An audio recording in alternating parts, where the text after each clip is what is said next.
again, is there anybody who is having trouble getting to this 01 intro.ipynb page? Please raise your hand or unmute yourself and let me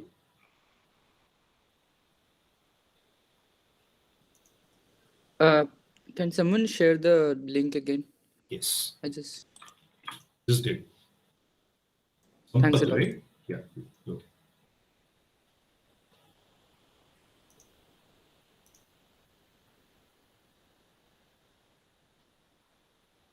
All right. If you have the page open, then do share your raise your hand.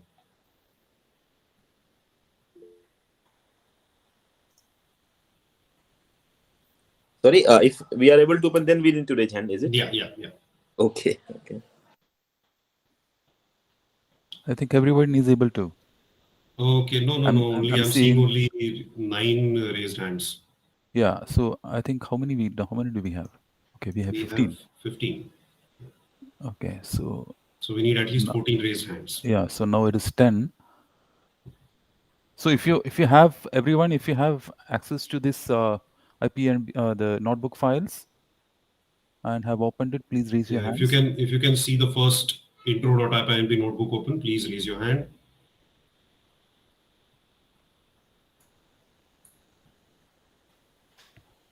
Okay, we have 11. Is there anybody who's having trouble getting to this particular page? If so, please let us know. Yeah, I think let's get rolling. Yeah, so I'll share it for one more time, Shruti, I think. Sure. Yeah, you can start. So I'll keep sharing it every 5 minutes or 2 minutes. All right. Perfect. Thanks a lot.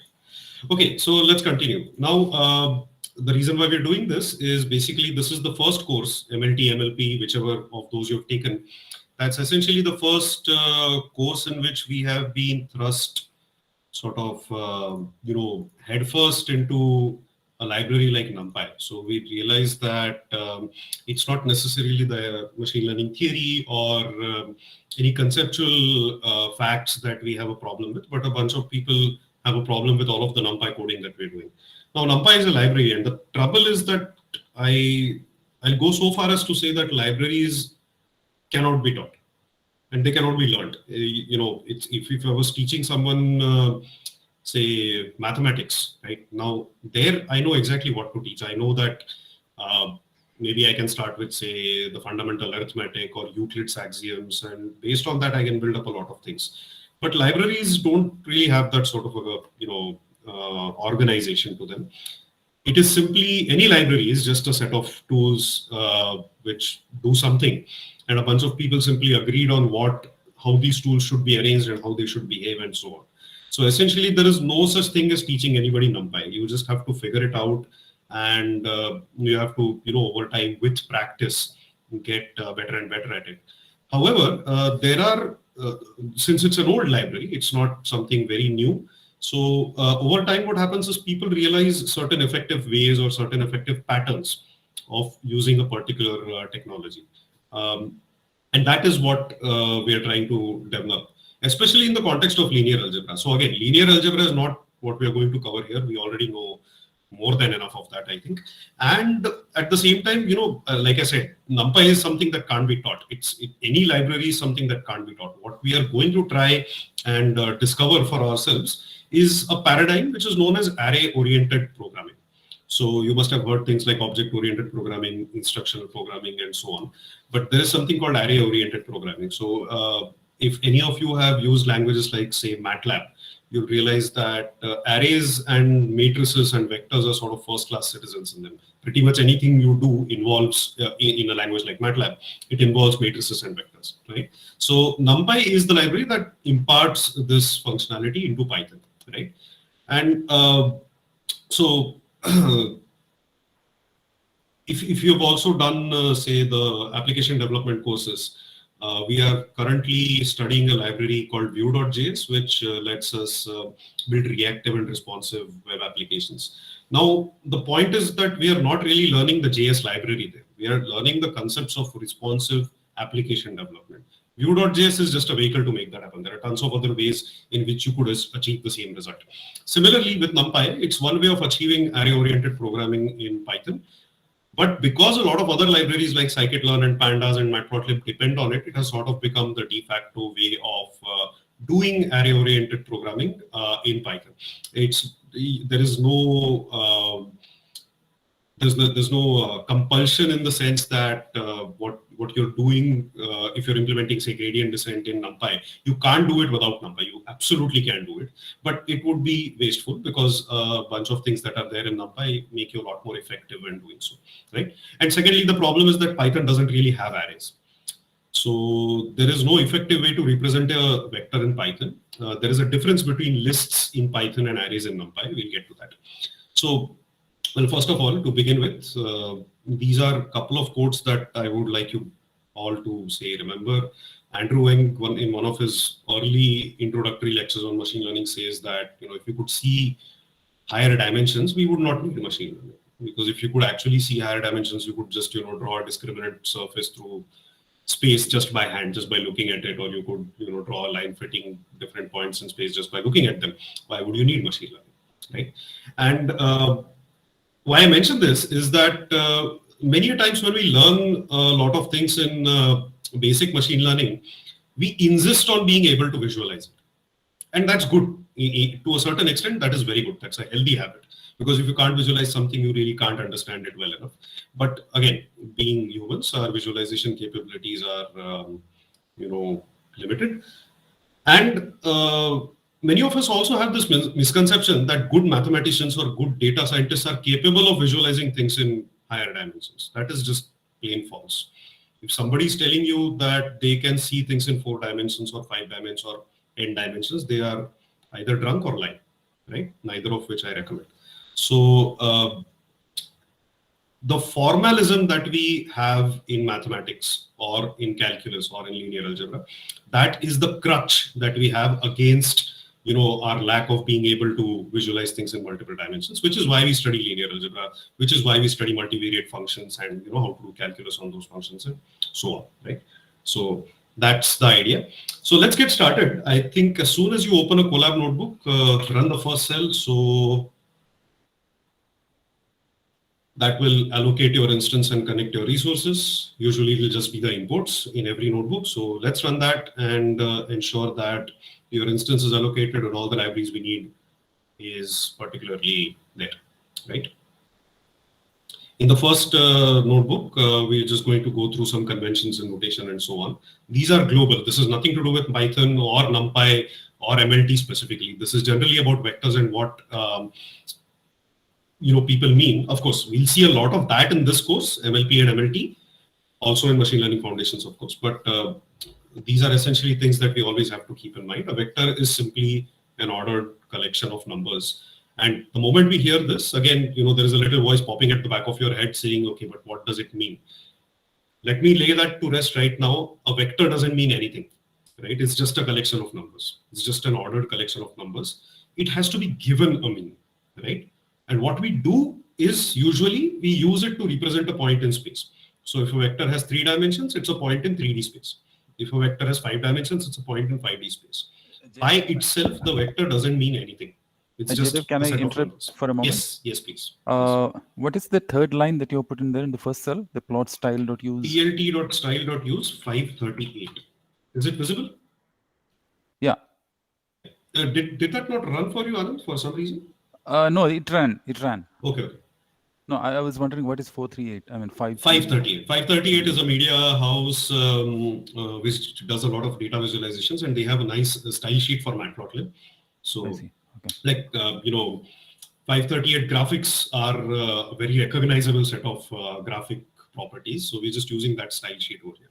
That's all. Okay. Right? And the last line in the first cell is not actually available in our notepad. That's in interesting. Notebook. The matplotlib inline. It's not available. That's fine. Yeah, that is. I don't doesn't see matter. That you. Okay. Yeah. Okay. Shruti is saying Colab notebook is not opening for me. Shruti, did you click here? Yes, it's just loading and giving me some error. What is the error? It will probably say that the notebook was not authored by blah blah blah. And yeah. Just click on run anyway. Okay. Yeah. All right. So yeah, again, to reiterate, matrices and vectors don't really mean anything. They have to be given a meaning, and typically the meaning we give them is that these are points in a metric space, in the Cartesian coordinate system or an n-dimensional, metric system, basically, right? Now, simply, we are just going to write a function here. Ignore what that function does for now. It's simply going to draw vectors on a line. Simplest way of creating vectors in NumPy, we just type np.array and give it a list, right? So this is an array which has 2 elements. Both of them are 1. And again, another vector called y.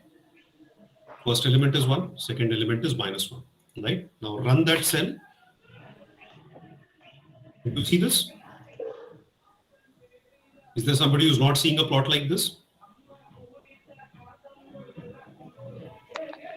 If you're not seeing, just one correction on the earlier thing you said. Vectors, you said the n elements, it is n-dimensional point or something. I think it is n+1. Am I right? No, it is n-dimensional. No, if you have 2.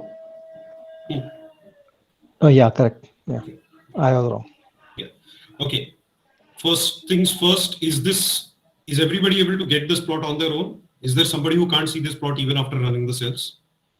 If you can do this, you can do pretty much the rest of the session.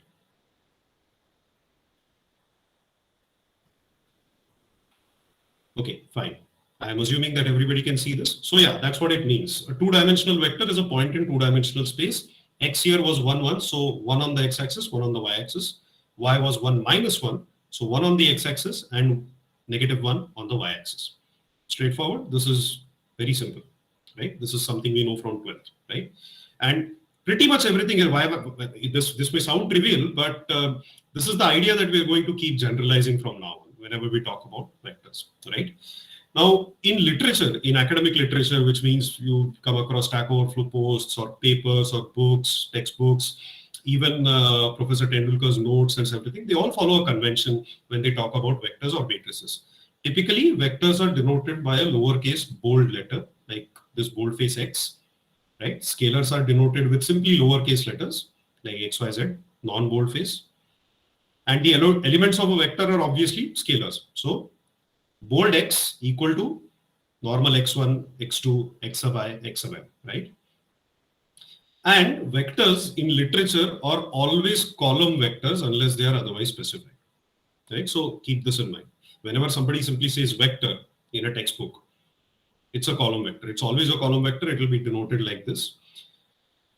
There we are. So that's how you recognize vectors in text. That's how you recognize vectors when you're reading about them, not necessarily in code, because there is no way to write a boldface X as a variable name in Python. But in literature, whenever you are going through slides or papers or blog posts, whatever it is, typically, if they have been written by a mathematician or by a scientist or any academic, then typically vectors will be denoted with a lowercase boldface letter, right? Now, how do you do vectors in Python? First of all, they don't exist. There are no vectors or arrays, in fact, in Python. Lists are not vectors because lists are what are known as linked lists, right? So I don't know how many of you are old enough, but okay, let's try. How many of you have heard an audio cassette? Have played an audio cassette? Okay, a lot of pretty senior people here. Okay, all right, right. So you see, if you want to jump to a particular song in an audio cassette, what do? You have to forward and rewind that cassette until you find the exact beginning of the song that you want to find, right? Yes. But remember the first time you bought a CD, how do you jump to a particular track in a CD? You can just press the next button and the button pick the right track, right? It can jump exactly to the right track, right? So why is this? There are 2 types of data storage that we're talking about here. One is called a sequential data storage, which means that to get to the nth location, you have to get to the n-1th location. And inductively, that means that you have to go through the 0, 1, 2, all the way up to n-1 and then to n, right? And this is obviously very slow. Vectors are they are basically any array in any programming language, not even just Python, any programming language. Arrays are defined by 2 qualities. One is contiguity and the other is homogeneity. Contiguity means that all the elements are of an array. In your RAM, they are laid out in consecutive memory locations. And homogeneity means that they're all of the same type. So let's say I have an array of simply booleans. Every element has exactly the same size, which is 1 bit, which means that if I have to jump to the nth element in the array, I have to go from the beginning of the array exactly n bits ahead. This is what makes it very fast. You can have other types also. Let's say you have an integer type array. Every integer is, let's say, think about like JPEG encoding, which is standard 8 bits, right? So if you're looking at an image as an array and you want to jump to the kth pixel or the kth row and the lth column of that image and the pixel value that lies there, you have to jump exactly 8 into k locations and then again 8 into l locations bits from the beginning of that array, right? So there are two things. One is that the data is organized in consecutive memory locations. It's not like some data is here, then there are some random data in between which belongs to the operating system or your browser or something else. And then there is another chunk of data somewhere else. It's not like that. Whenever you create an array in NumPy, a piece of your RAM is blocked out for that. And it's all contiguous. And because it is homogeneous, which means that the elements have the same type, you cannot create an array which has partially integers, partially real numbers, floats, or partially Boolean or something like that. They have to have the exact same type, which is what makes array very fast, which is what makes memory management very easy. And this is unlike lists. Lists can have anything. You can have a none type followed by a Boolean, followed by an integer, followed by a string, followed by whatever. It doesn't matter. Python doesn't care, right? Which means that you can't get to the nth location before you have gone through the n-1th location. So that's why lists are slow and arrays are fast. Is this clear so far? Any questions so far? Can you just go to that step where we created that x and y? Okay, this one, yes. It should be there in your notebook. Yeah, right? yeah, it is there. I Yeah. just wanted to ask, because we're saying vectors are always columns, right? So our x here, is it like 2 by 1 or 1 by 2 array? What is It's none. It's neither, and we are coming to that. Yeah. Okay. Good catch. All right. So there we are. So NumPy provides the fundamental array object, which Python doesn't have. You have to install NumPy to get it done. And arrays and vectors are pretty much the same thing throughout this. Mathematicians will call them vectors. Computer scientists will call them arrays. That's all. So simple arrays in NumPy. It's a simple array which contains 0 to 9, a range, right? The next thing we print is the shape of an array, which 10 comma simply. And the type is a numpy.nd array. This is, I think, Harshad's point. Is it a column vector? No. Is it a row vector? No. It's neither of them. It's just an array. It's not a vector yet. If you want to convert it into a vector, you can do something like this. If you simply look at x.shape, it's 10 comma. If you want to convert it into a column vector, you have to do it like this. Now it's a column vector. Or alternately, if you have to convert it into a row vector, you have to do x.reshape of, any guesses? If you want to convert this into a row vector, 1 comma minus 1. Yeah. Now it's a row vector. Okay. Actually, this is a matrix. It's not even a vector. This also is a matrix. This matrix has only one column. This matrix has only one row, right? A standard array that you see, which you just saw, which only has one dimension, it's neither a row vector nor a column vector. This is one, lacuna in NumPy that you might have to keep track of, especially because, the way we study is that we'll be looking at notes where we have written things down in terms of purely mathematical vector notation, right? Linear algebra notation. And then when we come to NumPy, suddenly it's, may not always match line to line. It may not have a one-to-one correspondence with, let's say, a gradient descent algorithm or something like that, right? So these are tiny things that you might have to keep in mind. Jaydev, can you just that reshape -1, 1 and 1 minus 1 means what is the significance? How we can? Okay. So x.shape is 10, right? Yeah. What we are saying is when we say -1, we are find the shape along the last axis, the minus first axis. Okay. And it only has one axis. So shape along the last axis is 10. And then add another dimension, which is just 1. So 10 by 1. And here we are doing the exact opposite, 1 by 10.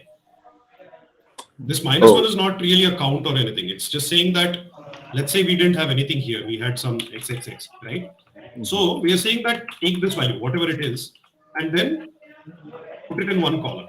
because the second axis is one column. But when this becomes -1, it's saying that take the values that are there along the last axis. Yeah, correct. Similarly, uska exactly opposite is this, right? So in other words, it is like M cross N matrix we are preparing. In here, M we are using -1. It internally calculates 10. Yeah, 10. correct. In this case, 10. So in case of if we want to convert a particular array to a matrix, the first value will be the number of rows and the last will be the number of columns which we require. No, not necessarily. For example, yes, yeah, you're right. First value will be the number of rows, because this is because by convention, NumPy arrays are, I think they are C arrays. The way you compute arrays in C is that you iterate. The first iteration happens on rows. The first level of iteration happens on rows. By comparison, there are also Fortran arrays where the first iteration happens on columns, not rows. So there, if we had if the creators of NumPy had gone the Fortran way, then this convention would have been opposite. Okay, got it. MATLAB, by the way, has that Fortran convention. So there you sort of iterate over columns. Okay. Yeah, I also want to highlight one point here. Those numbers, the product should match the original shape. It has to, yeah, exactly. You can't, if there is a matrix of size 10, you can only create 1 by 10, 10 by 1, 2 by 5, or 5 by 2. Yeah, that's correct. No fifth shape is possible. Only these 4 shapes are possible, right? Yeah, correct. So for a NumPy array to be called a vector in the true sense, it must have 2 dimensions where one of them has only one element along it. Does it make sense? Either a row vector or a column vector by default. In literature, vectors are column vectors. But then again, I also said that this is essentially a matrix. Yes, it's a matrix with either just one row or just one column, right? So let's come to matrices. It's again simply a collection of numbers, but unlike a vector, it has more than one index, and this is the key idea. When you index an array or a vector, you only need one integer. But when you do that with a matrix, now you need 2 integers. When you have a 3-dimensional tensor or something, you'll need 3 integers. So the rank, okay, let me not call it rank. The dimension of any matrix is how many numbers you need to identify one particular value in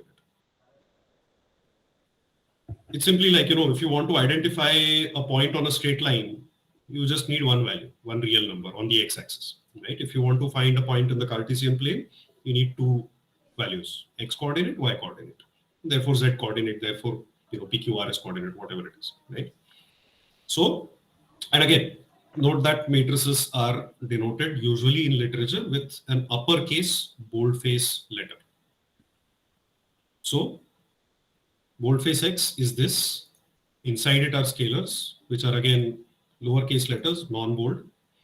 It is also a collection of vectors because all of these are columns, right? So x1, x2, x3, these are the column vectors which make up a matrix, right?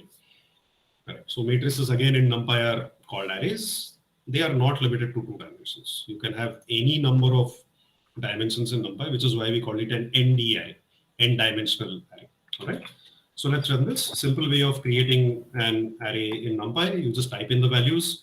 You see that the shape is 3 by 3. It's 1 to 9 laid out in a 3 by 3 grid. This is also the same class, the same NumPy ND array that we had over here. So it's essentially the same type of data structure. This we know how to extract rows and columns from the matrices. If you want to get the ith row, you do I, comma, colon. If you want to get the ith column, you do colon, comma, I, right? So the first row of X is just 1, 2, 3. This is how you get it. And again, as you know, counting starts with 0 in Python. Indexing starts with 0. If you want to get the 0th column, which would be 147, there it is. So here's the first exercise of the day. Well, first of all, first a question. What is the shape of a matrix that represents 3 points on a graph paper? Graph paper is important here. Oral question. You don't need to compute anything or answer it. So just type down your answer in the chat box or unmute yourself and say it. What is the shape of a matrix that represents 3 points on a graph paper? 3 cross 2. Exactly, 3 by 2. Simple. 3 points, 2 dimensions. That's all.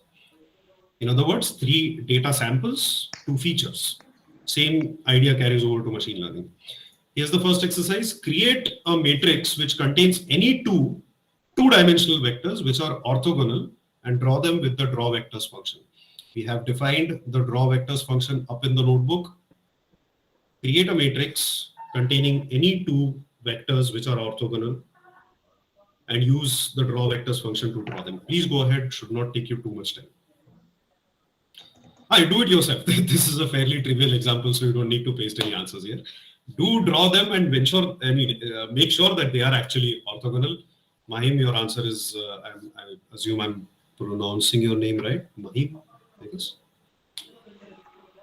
The answer is correct. 1, 1, 1, minus 1, which is, yeah, this is the same example we had earlier, but maybe pick a different one. Any two orthogonal vectors.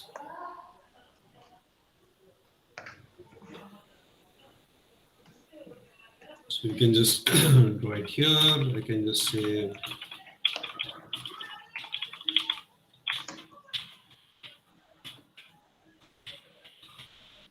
they're clearly not orthogonal.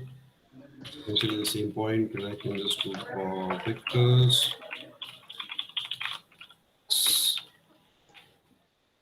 Did I miss something? No. This is wrong, obviously. So I just have to change one of them. Minus 1, 1. Orthogonal. I can also do this 1, 0, 0, 1, which is essentially the unit vector along the x-axis and y-axis. Straightforward? Yes, that's what 1, 0, 0, 1. That's what I thought. These are basically the standard unit vectors along of the R2 space. Right? Any questions so far? We are almost done with this. Any questions? Or shall we continue? Can you walk us through the draw vectors function? Draw vectors function. There is a lot of it which is simply related to NumPy. That's all. Sorry, Matplotlib, I mean. What we're doing is that you pass it any number of vectors, it's simply going to draw them. So I can basically do this. I can say draw vectors. Let's say first one I pass is np.array of 1, 1. And I can pass np.array of 0, 1, and then finally np.array 1, 0. So this is going to draw these two vectors along with a diagonal. So it's basically going to show me 3 vectors, right? One of them is 1, 0, one of them is 1, 1, one of them is 0, 1. Is this clear? So essentially what it does is whatever number of vectors you pass, it simply plots them. And of course, when you typically plot things in Matplotlib, you won't see these little arrowheads and the thickness of the line and different colors and all, right? It's quite possible that you'll just draw based on something or the other, right? So what we are doing here is we are essentially making sure that that arrowhead is drawn, right? The length in that ax.arrow function does that essentially. Okay, Right? I also wanted to ask you why the star vectors and star k. Okay. So this is a way of writing Python functions which says that, you see, by looking at this vector, can you tell how many inputs it takes? No. No. So here in this particular cell, we passed it 2 inputs and it drew them. Right. Here I passed it 3 inputs, it drew them. I can also pass it just 1 input, it will draw that.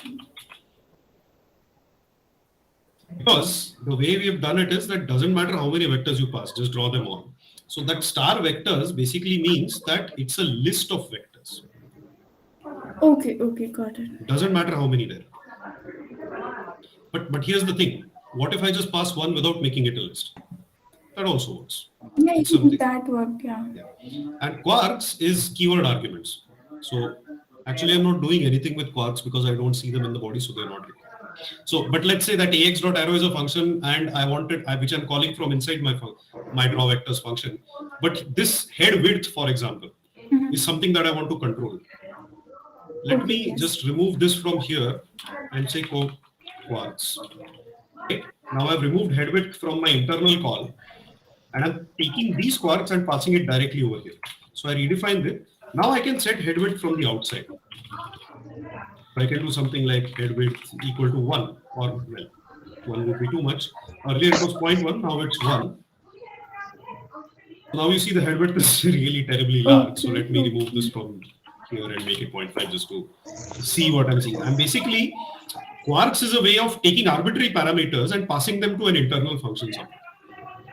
That's why we write quad, which stands for keyword arguments. We can define R1 also. Yes, absolutely. I mean, of course, it has to be something. Now, when I write this function, what I'm doing is I'm taking these quarks and I'm passing them to ax.arrow, which means that I can only pass certain things that this fellow accepts. I can't pass arbitrary stuff. Okay. Yeah. So This sort of.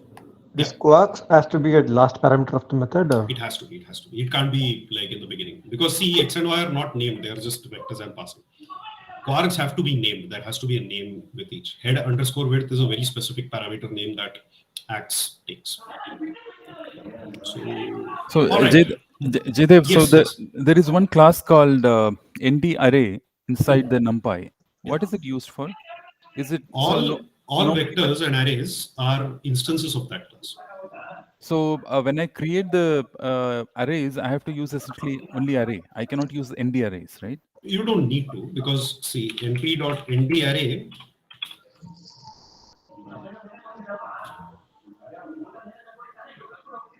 class. I mean, you usually don't instantiate classes directly unless how many people are doing MLP? Yeah. So then you see, whenever you try something in scikit-learn, you directly instantiate that class, right?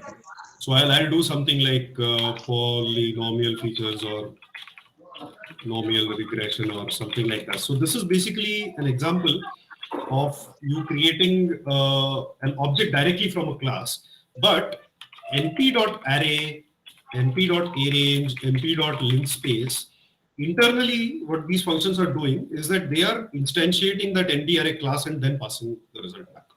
So you may use ND array directly, but you don't have to. Because constructing an array can happen in many ways, right? Yeah, I think when I use the ND array directly, I think it's giving some error, I guess. I see. How are you doing it? I don't think this can even be called actually. Okay, it's basically just simply a shape and d type and buffer. An array object represents. Okay, this is not meant to be used directly. Basically, they are saying that if you want to create arrays, use some other method. Don't use ND array directly. We'll do it. We'll take care of it internally and give you an ND array back. Okay. Right. Okay, so we're done with this. Let's close the notebook. Go back to the second one, NumPy basics, array creation, elementary ops, ufuncs, and indexing. Click on open in color. Sorry, I just had a small doubt. Yes, please. So here you'd explain about the reshape as 1 and -1 or -1 and 1. So when I tried to do post -1, it said can only specify one unknown dimension. So in case we're trying to make a like a more than one dimensional array, like even if you put -1, 1, -1, it still says more than one, it'll be unknown. May I know, like, why does it say? Because let's say when you say -1, -1, you're not really telling it how many dimensions it wants. The shape of a matrix is fixed, right? It can't change the shape directly. So when you say -1, -1, you're essentially saying create a 10 by 10 matrix. But it doesn't have 100 elements. Yeah. I think that this takes back to that product rule which I was telling. Jaydev, that transpose dot. So when you say -1, 1, it knows that something multiplied by x times 1, I don't know what x is, should equal 10. So -1 has to be 10. And when I say 1, -1, so it says that 1 times x has to be something. So that's how it solves. And if you give it 2 -1s, it says, okay, 2 equations and only one, or rather, 2 unknowns and only one equation. I can't help that. Yeah. Got it. Thanks. Okay, so do we have the second notebook open? NumPy basics? Yes. Okay, if you have your, if anybody is having trouble opening this, please raise your hand.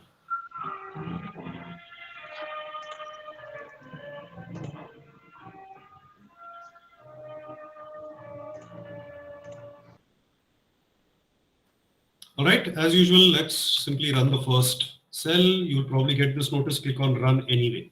You can trust me, I'm not doing anything funny with your notebooks. It's connecting, allocating, let that happen. Let it run.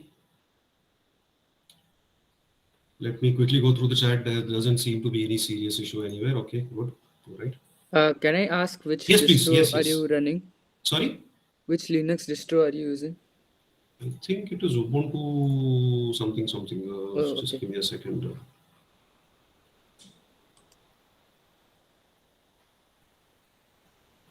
.4. I think it's time for an upgrade. Another 3 months, I guess. Thanks. All right.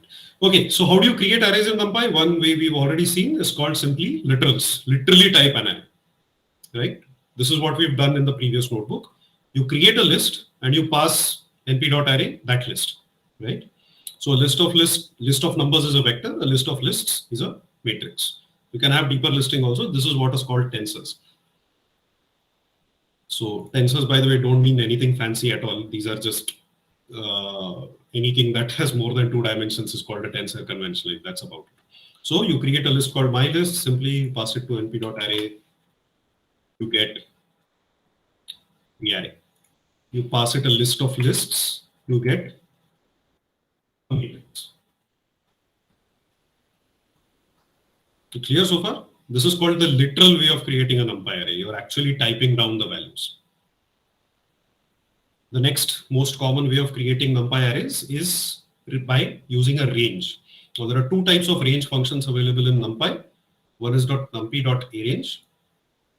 This is just like the range function in Python, except it returns an array instead of sequence of integers. Start with the first argument, end at 1 minus or last argument minus 1. Right? So when you run this, you'll see that it simply starts at 1, goes all the way up to 10. This is a way of creating an array with a range in mind. The other type of range function is linspace, which also stands for linear spacing. Start with 2 and go to 4 in exactly 10 equal steps. So this is what it looks like. You start with 2, go to 4 with exactly 10 steps. You can have as many steps as you want. So those are the 2 ways of specifying ranges in NumPy to create arrays, right? So either just have a sequence of integers, that's a range, simply. And again, that works for all integers. You can start with a negative number and end up with a positive number. You can start with a positive number, count ulta and go to a negative number also, right? Linspace is linear spacing. You start with some x, you end with some x end, and you specify exactly how many steps, equally spaced steps you want between them, right? So these are 2 ways of creating arrays in NumPy. Then the third way of creating arrays is using constants. So I'm sure zeros and ones is something all of you have seen. Is there somebody who has not seen zeros and ones? How to use np.zeros and np.ones? Okay, so let's go through it anyway. If you pass np.zeros just 1 integer, it's going to create a 1-dimensional array containing that many zeros. However, if you pass it a tuple, which is 3, 2, this is not an integer. It's not even 2 independent arguments. It's a tuple. So it's going to create a matrix of zeros, 2 columns, right? Again, the same with ones. You pass it a constant, a positive integer. It makes an array of ones of that size. If you pass it a tuple, it will make an array of ones. It will make a matrix of that size, right? One other way of creating a constant sort of a thing is np.I, which is the identity matrix of this size. They couldn't have called it np.I, that would have looked confusing, so they made it np.eyei. But this is the capital I in linear algebra. This is the identity matrix. So these are some ways of creating pre-created arrays in NumPy. These are useful when you're doing arithmetic. But most often what's going to happen is that arrays are going to come from outside. You're not going to be sitting then typing them down or something. Somebody will give you a file, or somebody will, you'll be scraping data from somewhere, converting that into arrays. So usually data comes from outside. So NumPy also has capability to load data from files or from any external source. But this is not too important. Pandas is a lot better than NumPy at doing this, right? So there is this function called load txt. Just run that. Of course, we haven't mounted that file, right?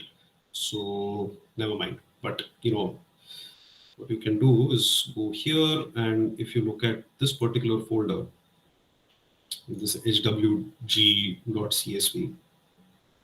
So basically, we are creating. This is 10,000.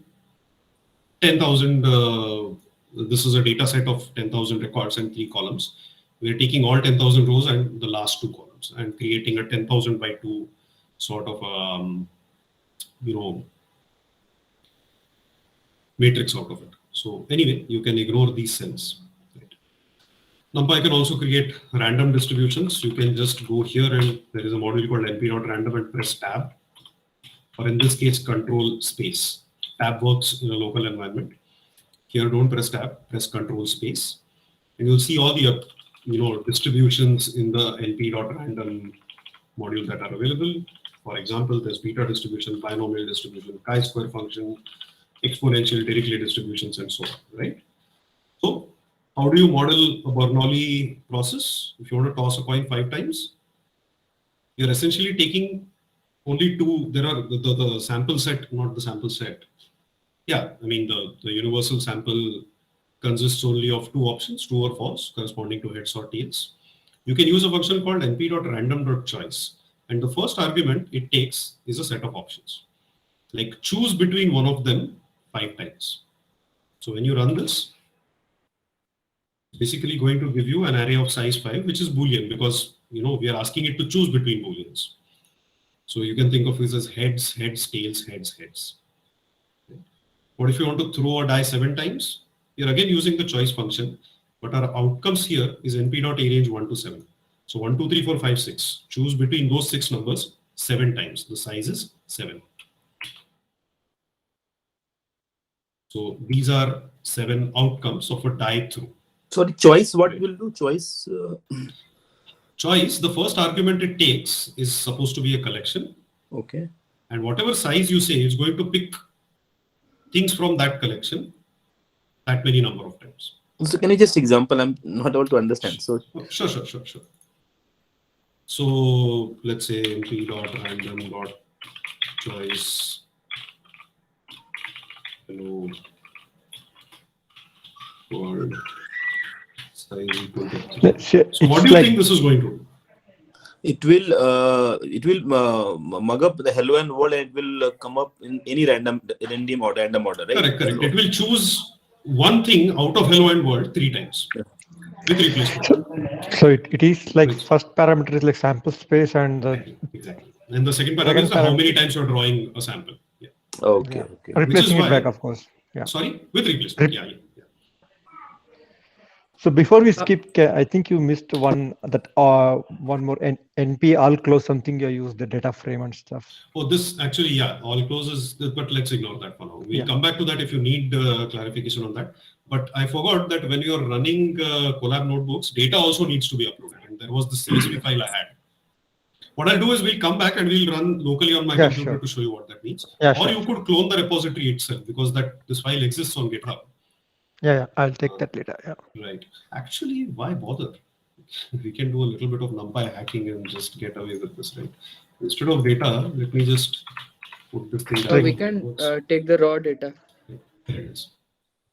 So, although I'm not sure if NumPy is capable of accessing URLs, should be, who knows? Wow, it actually does. So if I just gave the URL of the version of the data that was hosted on GitHub, it read it fine. So what I'm doing is, I'm saying take this data set, which is a CSV file, use comma as a delimiter. So split the values along the commas, skip one row, because I don't care about this first row, which is just the header, right? And then use the first and the second column. So can you post the link? Yes. Just put that in the first argument of load.txt. And I'm saying use the first and the second column because the 0th column is gender, and gender is a string over there, so that can't get converted into a NumPy array. So I'm getting a 10,000 by 2 matrix. The same thing when I do through pandas, and I say that, okay, take the height and weight columns and compare that with X, simply telling me that they are indeed the same value. This was trivial. I mean, we didn't really have any good reason of comparing them, but this was just to convince you that they are actually reading the same data. Clear so far? Yes. Yeah. All right. Let's go back to randomization, and this is where we hit first. Can you just Yeah. explain difference between that normal range and that NPA range? Same thing. Okay. So range in Python basically returns what is known as an iterator. It's something that allows iteration. It's not really data, right? np.arange returns starts from 0 unless you give it a starting point like 1. Okay. And it ends with last one minus 1. So it actually gives you the direct data over there as a NumPy. Is it clear? So here, if we are passing 1,3, if you pass, let's say 1,10, so we'll get numbers starting from 1 to 10 in an array. Not in 10. an array without 10. That last Without one is 10, always omitted. Yeah. And the normal range function that we use, it doesn't give us anything, but we It can doesn't give iterate us over it. anything, but yeah, it gives you some in-memory data, Okay. which you can convert it into a list or you can iterate over it. You can do one of the two things or both even. Yeah. See, another point is range is an inbuilt function of a Python In itself. Python, yeah.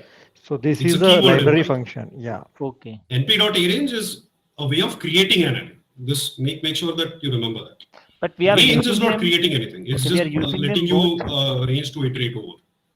so even here, I think we are using them like in a similar way, right? I mean, just to iterate. See, here the thing is, if you want to iterate over something, why will you use np.arange? That's Okay. actually because it's allocating that much memory phaltu mein in your RAM, right? No reason. If I want to Actually- iterate something, I'll directly use it. And in fact, iterating generally is a bad idea since we know that vectorization is better. Yeah. Right? So actually, the naming convention, they could have gone with an extra R. They have reduced it for some reason. There is a reason for that because range earlier in Python 2 point something used to return a list. Oh, okay. In 3.x, they said, okay, we're not even going to return a list. You want a list, you'll make it separately. So now I have to do something like list of range, right? See, all these are part and parcel of any libraries. There will be some things which we There need are to always, learn. yeah. So, and the Python standard library itself has borrowed a lot of conventions from NumPy. So NumPy became popular and then Python said, okay, there are certain things that you are doing which are very interesting. So we're going to put them back in Python. So the list implementation in Python itself is influenced by the array implementation in NumPy. Even though the list implementation is actually fairly old, much older than NumPy itself. So Jaydev, Yeah. what is that np.allClose doing?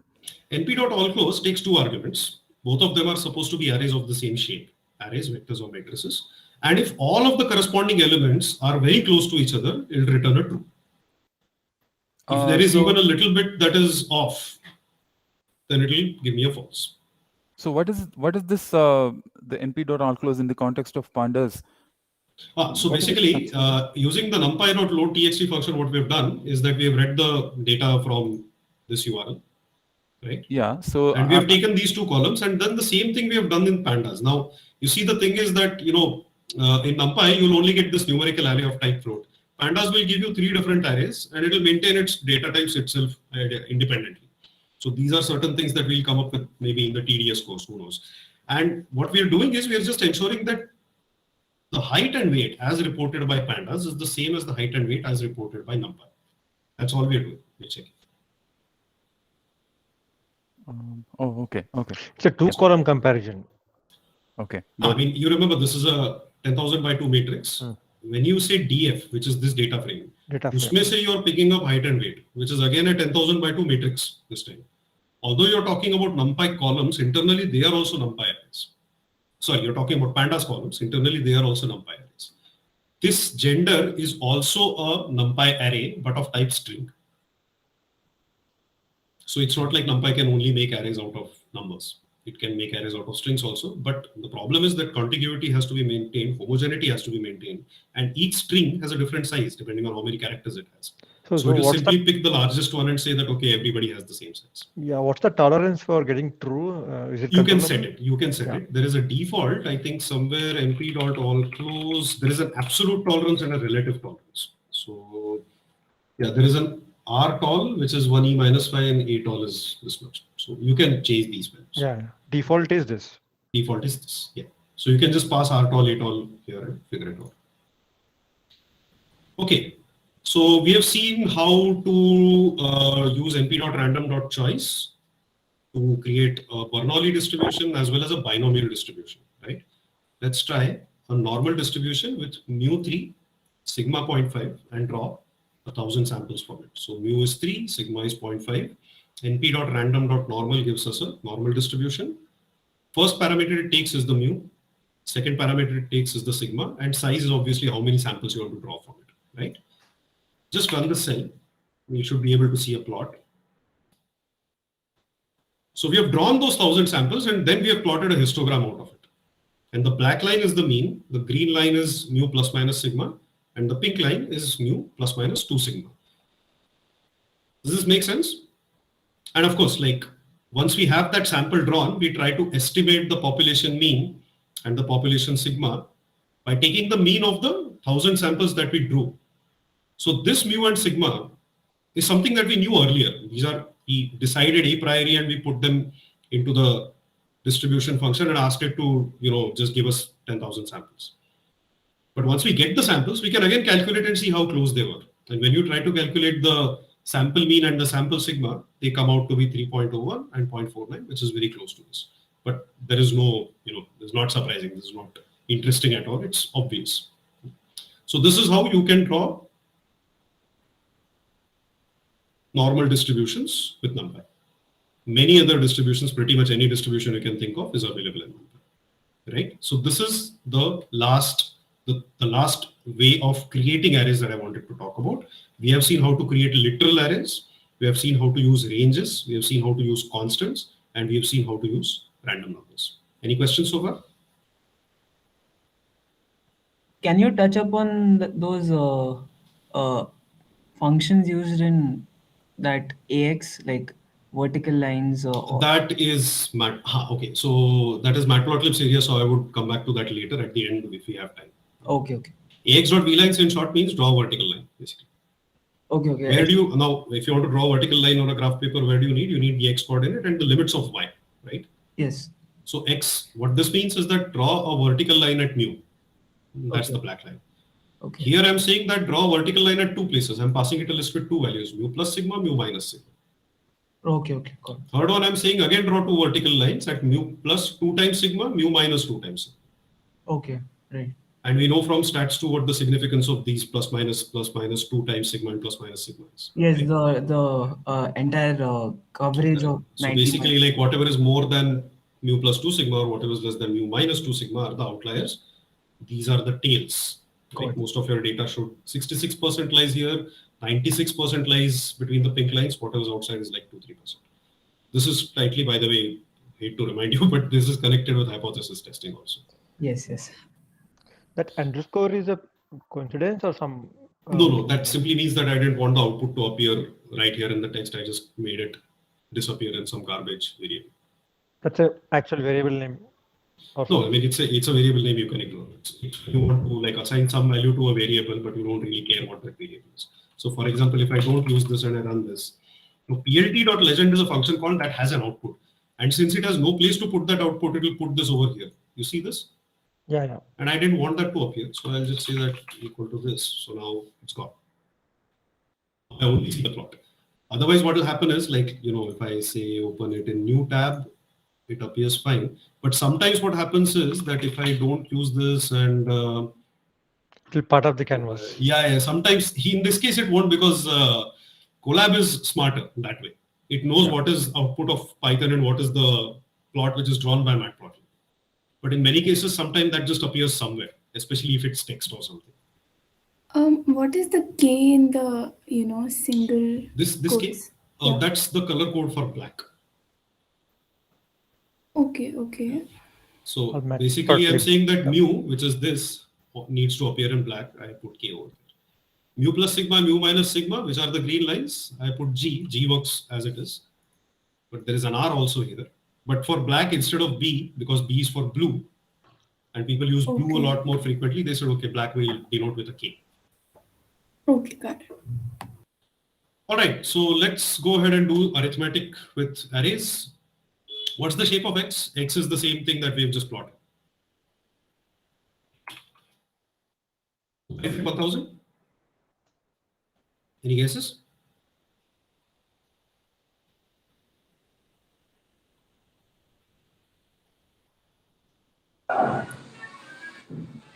Yeah, you're given it as Because 1,000. we asked it for 1,000 samples. That's all, right?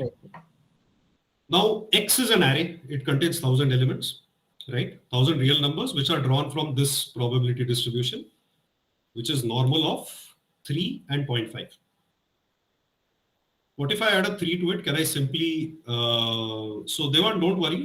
We will be sharing the recordings somehow. I will make sure that it reaches you, but do keep an eye on this course also, or we'll send an email to everyone.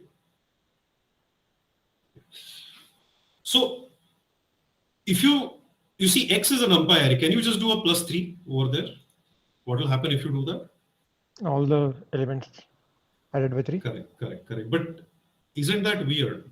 Because you have a vector and you're adding a scalar to it. Geometrically also it makes sense. You're essentially shifting that entire vector by whatever offset, right? But computationally, how does it work? It creates a array of 3. The good part is we don't have to do it. And can you explain what this means? Basically, what it's doing is that it is creating a array of 1,000 size, and all of them. It's basically like NP dot once was creating an array of 1,000. Here it's going to be 3, and then except here's the magic part. It's not doing that. Right. It doesn't need to do that, because whenever you add any real number to a NumPy array, we use what are known as U-funcs or universal functions. Internally, what it will do is U-funcs are functions that operate where the operand is the entire array, but the operation happens on every single element of the array. And plus is one U-func in NumPy. In object-oriented languages, what happens is operators like plus, minus, multiply, divide, and all that, their behavior changes depending on what is there on either side of it. So anybody doing the Java course by any chance? Yeah, I'm doing it. So you know about something called operator overloading. Exactly, right? So plus behaves very differently depending on what is around it. If you have a string plus something else, it's going to behave differently. It will do string concatenation or something. If you have an int plus float, the output will be a float. If you have an int plus int, the output will be an int. If you have an array plus, let's say, an int, in this case, the output will still be an array. Because it's simply going to cast one of the operands into a type which is, supports a compatible output. So when we take a normal distribution and add a constant to it, what happens? It shifts by that constant. That's exactly what you see here. Your x here is the original distribution. In fact, if we zoom out, we should see that it's exactly the same shape. All we have done it by adding 3, shifted it to the right by 3 units. Its mean has been shifted to the right. Right? Mean and all the other elements as well, right? Like mean shifts everything. Mean shifts everything. Right, correct. Right. So that's how you can do arithmetic with single scalar operations, right? Subtraction, multiplication, division, all of them work the same way. Right? Here's the next exercise. Create a normal distribution with mu equal to 0 and sigma equal to 1. Transform it with simple NumPy arithmetic. Do not use the np.random.normal function more than once. Into another distribution which has mu equal to 3 and sigma equal to 0.5. So you start with a distribution which is 0, 1 mu sigma, and you want to transform it into a distribution which is mu 3 and sigma 0.5, and draw both their histograms and see it, right? You can simply draw the histogram by copy pasting the code above. In fact, I'd encourage you to copy paste. Don't write too much of your own code. And here are hints how to make that happen. These are results that you should know about. Is the problem clear? Is the exercise clear? Yes. Is there somebody to whom it's not clear? I'll reiterate it. We want to start with a sample distribution. Let's call it X, which is drawn from 0, 1 normal distribution. We want to transform it using simple NumPy arithmetic into mu equal to 3 and sigma equal to 0.5. We know how addition, subtraction, multiplication, division works. And these are two facts we can use for any random variable x, which is drawn from a normal distribution with mu and sigma. If you add a constant to that random variable, then its mean shifts by that much. And if you multiply it with a certain factor, then its variance changes by the square of that factor. So use these facts, use these results, these properties, and convert x into y, where x has 0 and 1, y has 3 and 0.5. If the problem is not clear, feel free to unmute yourself and ask anything. Or if you have a result, feel free to share your screen and show us the result. And from the histograms that you end up drawing, it should be obvious whether you have accomplished what you really wanted or not.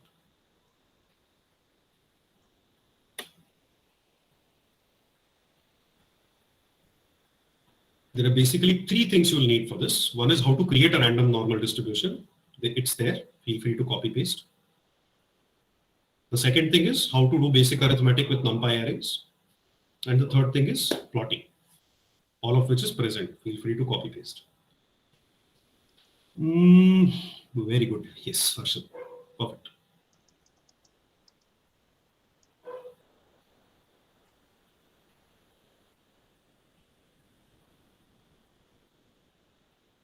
From the output that you see, Harshad, are the results being met properly? Yes, graphically. I can see that it is shifted and also it has a narrower distribution. Yeah. Perfect.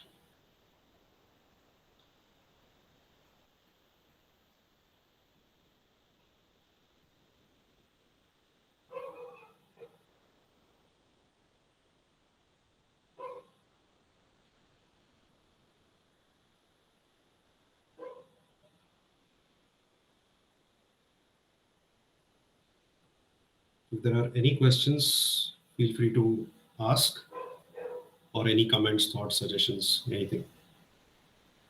This np.random.normal, it's taking 3 parameters. The first one, is mu. The second one is sigma. Okay. Is it sigma or is it variance? It is sigma. Sigma. Yeah.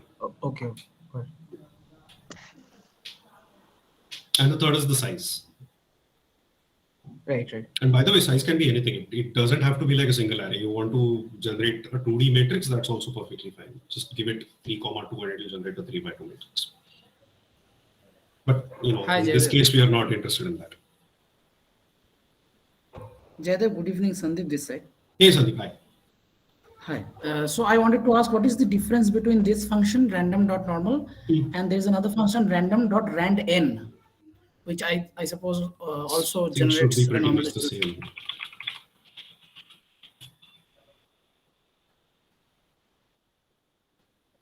Standard normal distribution. So this is 0, 1. Whereas random.normal, you can specify any mu and any sigma. Rand_n is standard normal distribution, which will always return. I think standard normal distribution is 0, 1, or is it 0.51? 0, 1. 0, 1. It's 0, 0, 1. Correct. So basically, for this particular part, creating your first x over here, you can use rand_n. But if you wanted to say create something like this where the mu is 3, you can't use random. But you see the point, right? You can always use these kind of operations to use random and convert them into anything else. Because you can always start with random. Exactly. You can always do the transformation separately. So that's how the two functions are connected. The translation and scaling can be done Precisely, anyhow. Yeah.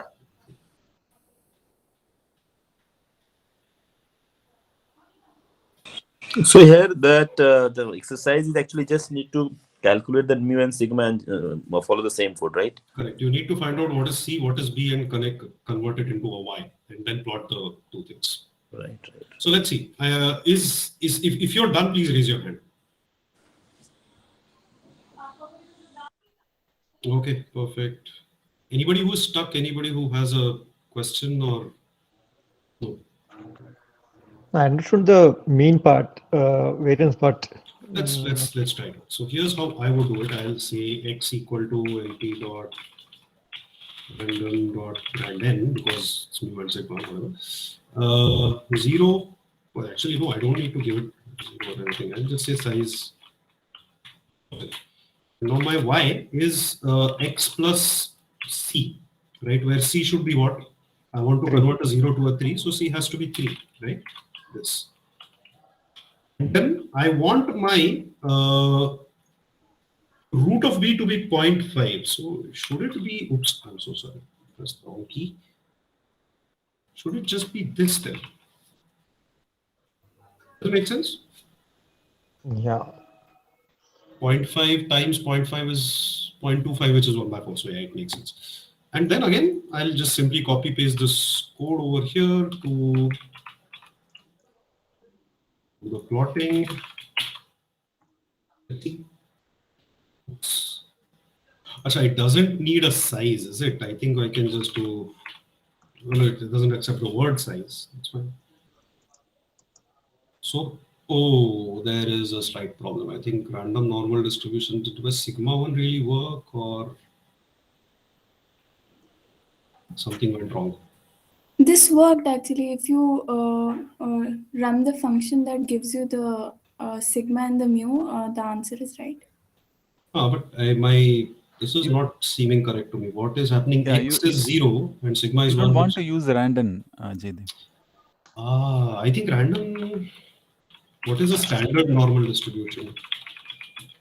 Let's get some clarity on that. I mean, what is the mu and sigma for a standard normal 0, 1. distribution? It is 0, 0, 1. 1. 0. So that's what we wanted really. No, we wanted to create 3 something, right? Oh, 0, 1. Yeah, Wanted to correct. start with mu Yeah, good. 3. Start with mu and sigma. So why is this, my y is supposed to have e at 3? Okay. And what I'll do is I'll first divide by.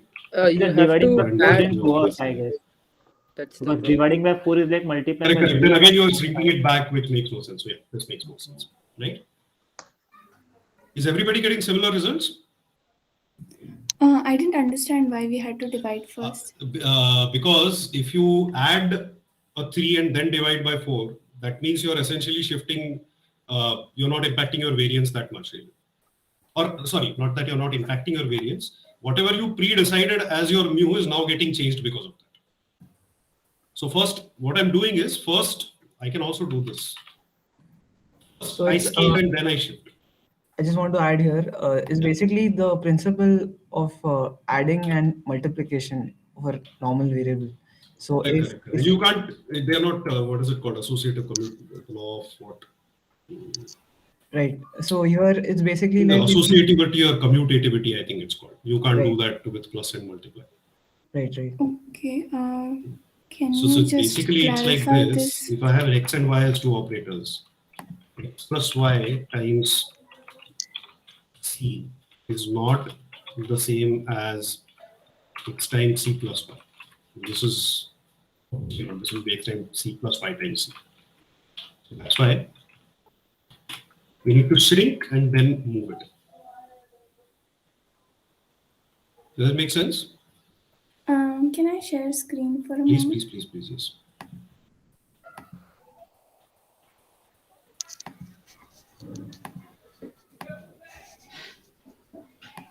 This does seem to work now. So I did this only, and the answer does seem right to me. So, but where is your x? X is here. Acha, j is here, and you're doing 0 is 3 by 4. Mu hat, let's see, mu sample, sigma sample. No. Where is your? Okay, let's. Your mu hat and sigma hat are from the previous level. Those are from okay. the These previous are code. previous one. Okay, Yeah, got yeah. it. Yeah. Just do one thing. Just convert that mu sample, sigma sample, the way you had it earlier. Do it for k here. Just copy, paste that line over here, and instead of x, do it for k, and then run the whole cell again. Okay. Wait, Just copy the line from the. Why are you multiplying 0.5 with itself? Because b square times x square, because of this relation. okay. Like this. Yeah. So instead of x, just replace that with k and paste the line below. Okay. Yeah.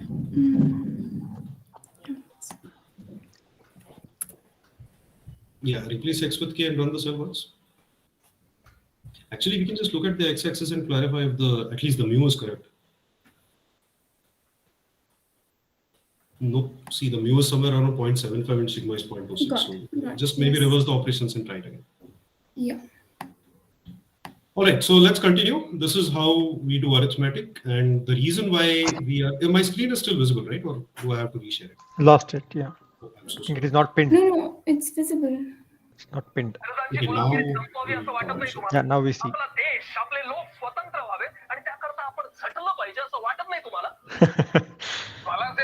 अगदी वाटतं मला पण, Arshad, पण ठीक आहे. yeah. Anyway, so universal functions, they are essentially functions that apply themselves to every element of the array. Now, for example, when you are talking about functions in the mathematical sense, there is a domain and there is a range, right? Now, if the domain is simply a set of real numbers, then we call it a scalar valued, sorry, if the range is a single scalar, then we call them scalar valued function. And if the domain is also the set of scalars, then we call it single variable scalar functions. One example of that is the sigmoid function, right? I think week 5, we have been introduced to sigmoid functions of MLT, correct? Yes. Yeah. This is the sigmoid function. You can simply write it as this. Like x, you pass it an x and you say 1 upon 1 plus np.exp, which is exponentiation of minus x. So when we create, Jaydev, we are at 6:20 now. 6:20. I think this is good. If we finish 3 notebooks by 7 p.m., that's still good progress. Okay. So we create an x, which is from -5 to 5 in 100 steps. And then we simply create y by sigmoid. And let's try and plot this. You'll see the sigmoid function. But here's the question. X is a scalar, the way we mathematically see it. But whereas here the x we are passing is an NP array. So how does this work? Let's look at the body of this function. What are we doing? We are doing 1 by something, which is reciprocation, 1 by x. This division operation is also a U-func, which means any quantity divided by a NumPy array will work perfectly fine. Each element of that thing is going to appear in the denominator. Then we have that 1 plus, we have seen constant plus array is again an array, right? np.exp is also a U-func. Every value in an array, you can make a power of the base of natural logarithms, e raised to x1, e raised to x2, e raised to x3, where x1, x2, x3 are the individual elements. And minus x, this also is a U-func. You're essentially just sticking a minus sign in front of every element. So when you have a function which is composed of other U-funcs, that function itself becomes a U-func, right?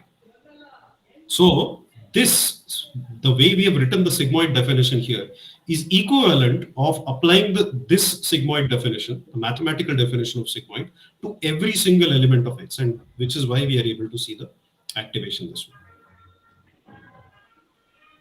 Is it clear? So it returns a one-dimensional response. Correct. Yeah, or even two-dimensional, because x can well be two-dimensional. It doesn't matter because it doesn't really care about the size of the x. U-funcs, what they do is they climb one level down and they go through the entire array and do the same operation. So as long as you write a function which is composed purely of U-funcs, that function will also be a U-func, which means that that function is going to get applied on every single element of the array. Here's the next exercise then. The derivative f prime of x of the sigmoid function is given by f of x, where f is the sigmoid, times 1 minus f of x. You can try this out yourself. So write a function to compute this derivative. You already have the definition for sigmoid here. Write a function to compute fx. We already have it. Write a function to compute f prime of x. The formula is here. Plot them on the same graph. Please write the code. Let's take, it's 18:24 now. Let's wait till 18:27, 3 minutes. Is the problem clear? Is the ask clear? If it's not, please raise your hand or unmute yourself and speak up.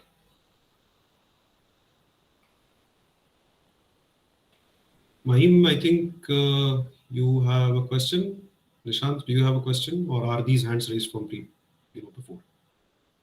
It was from earlier one. We are trying.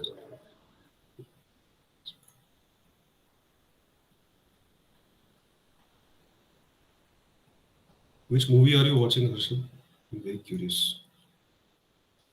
No, it was just some clip on WhatsApp. Was it a movie at all? It was a news channel, right? No, it was just some clip on WhatsApp or something. Oh, okay.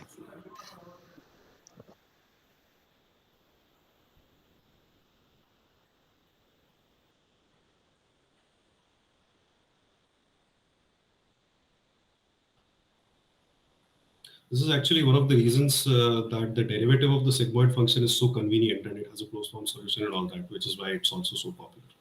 It can be expressed in its own terms. There isn't a new formula for it, which is why logistic regression is so convenient. It's so easy to implement. Not all activation functions have such a nice gradient associated with them. I've done something, but I'm not sure whether I've done it correctly. Feel free to share your screen and go on. I put it in the chat, my code. Okay. No. X times 1 minus x is simply not sigmoid. Oh, wait. What are you doing? No. This is not what we want. Sorry. Sandeep's code is perfect, yes. Although there seems to be a problem, Sandeep, there is a star operator which is missing in your return statement of D sigmoid. We probably raise some sort of error that numpy.nd array object is not callable.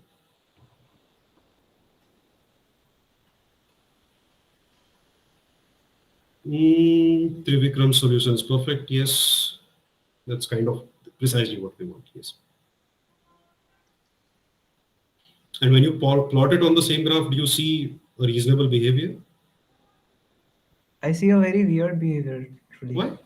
Share your screen. Yeah. 1 second.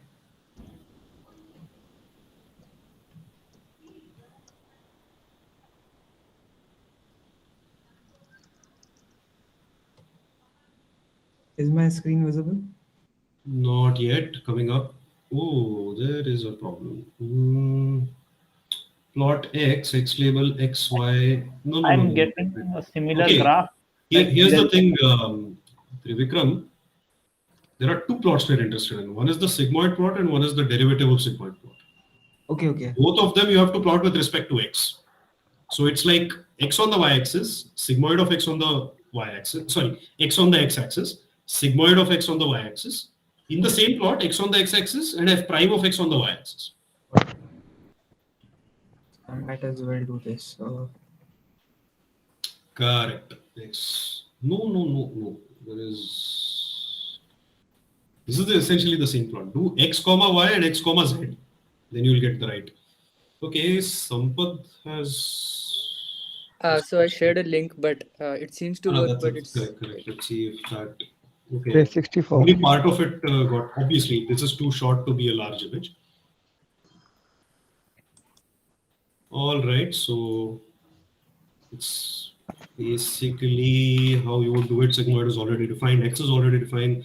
Y is already defined. So def b sigmoid of x is essentially s is sigmoid of x. And I'll simply do s times 1 minus s. That's all. So then I can do plt.plot of x comma y. Label would be just so that I can differentiate between the function and its derivative. It's f and plt.plot of x comma d underscore sig of x. Label would be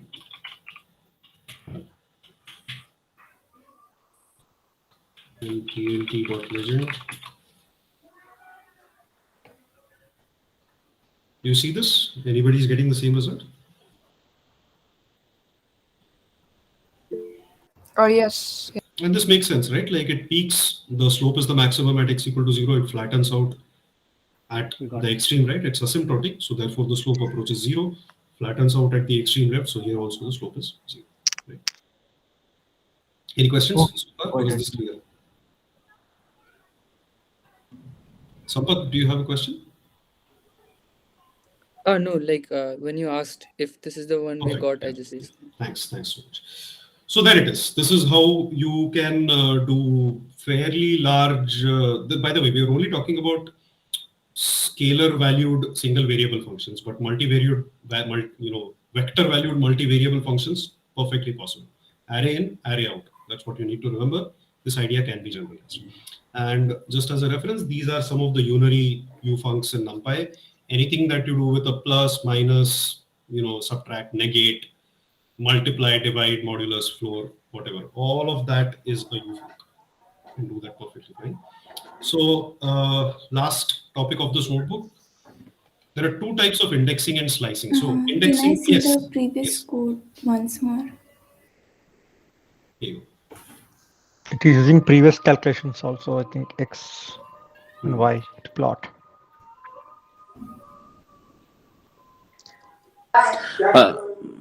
Jade, I'm just sharing my screen. I got a different graph, but I follow the same thing, but we haven't. If you can guide me, just I'm sharing my screen.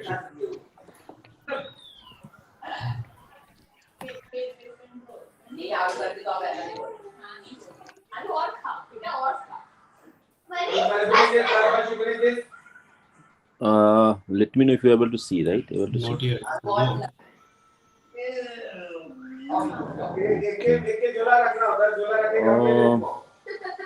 Okay, so I just got a normal distribution, kind of. It is kind of a normal. Look at this thing here. Look at the red curve in my screen. It does look like it's not really normal, but it does look like a bell curve. Okay. Okay. Now I can see your screen. Okay, so 1 second. I'm just sharing. So I just copy that and just apply the function. Yeah, this is, see, look at the extent of the y-axis. You're reaching only up to 0.25, which means you're plotting the derivative, because if you're plotting the sigmoid, it would go from 0 to 1, right? Okay. This is perfectly fine. I have plotted both of them together, which is why I see a larger range. Okay. I just want to if you correct, if you just had another plt.plot of something else, you'll see the right answer. And look at my code. I'm using two plot functions. One for f, one for f prime. Okay. I understood. So, and essentially just overlaying the two plots. But your answer is perfectly correct. Okay. Thanks. All right. So as I was saying, there are two types of indexing and slicing in NumPy. So indexing, by the way, is simply accessing certain elements of a NumPy array. Slicing is slicing an array to produce another array, which is a subset of the original array, right? So that's the difference between indexing and slicing, right? So there are two types of indexing and slicing. We'll basically be using these terms interchangeably. One is called integer indexing and the second is called Boolean indexing, also known as masking, right? Let's see what integer indexing is. Let's say I create two arrays. One I'll call X, standard X array.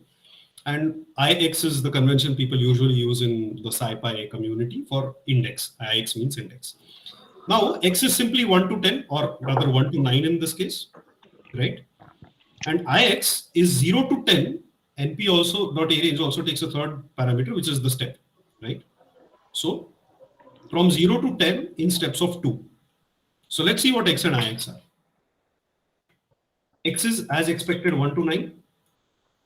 And IX is 0, 2, 4, 6, 8. Now, when I use this other index, this other list, this other array as the integer indices of the first array, X of IX, what do you think will happen? It will throw an error. No, I think it will pick all the elements which are in those indexes. It's going to pick indexes. the 0th element, the second element, the 4th element, the 6th element, and the 8th element. Can pass multiple indexes at once and get all the things back. There it is. So 0th element is 1, 0th element. Second element is 3. Third element is, fourth element is 5. Sixth element is 7. Eighth element is 9. Right? So what did I do here? I created an array, which was my base array, right? Then I created another array, which simply contained integers. And I used those integers to filter data from the original array. This is called integer indexing. Is that clear so far? Yes. Right? We have been accustomed to seeing things like, say, x of 0, right? Or x of 1, or x of 2. What you put in those brackets doesn't have to be a single integer. You can take multiple integers also, as long as those locations are actually present. I can't do x of 100. Let's say index 100x out of bounds, right? But I can easily do this, 2, 3, 4. Does it make sense? So this is integer indexing essentially, right? The other kind of indexing, which is called Boolean indexing or masking. Remember that percent operator, which we just saw here, np.mod, is a ufunc. Not equal to operator is also a ufunc. So what will this produce? When I say x mod 2 is not equal to 0, what will this produce? This is more like matching each value against this condition and Correct. selecting And whichever is passing. It's a condition, therefore the output is? A conditional list. No. Results of each. I think. Booleans. Output will be Booleans because the output of any condition, Boolean condition, is result. So this will give me an array of Booleans.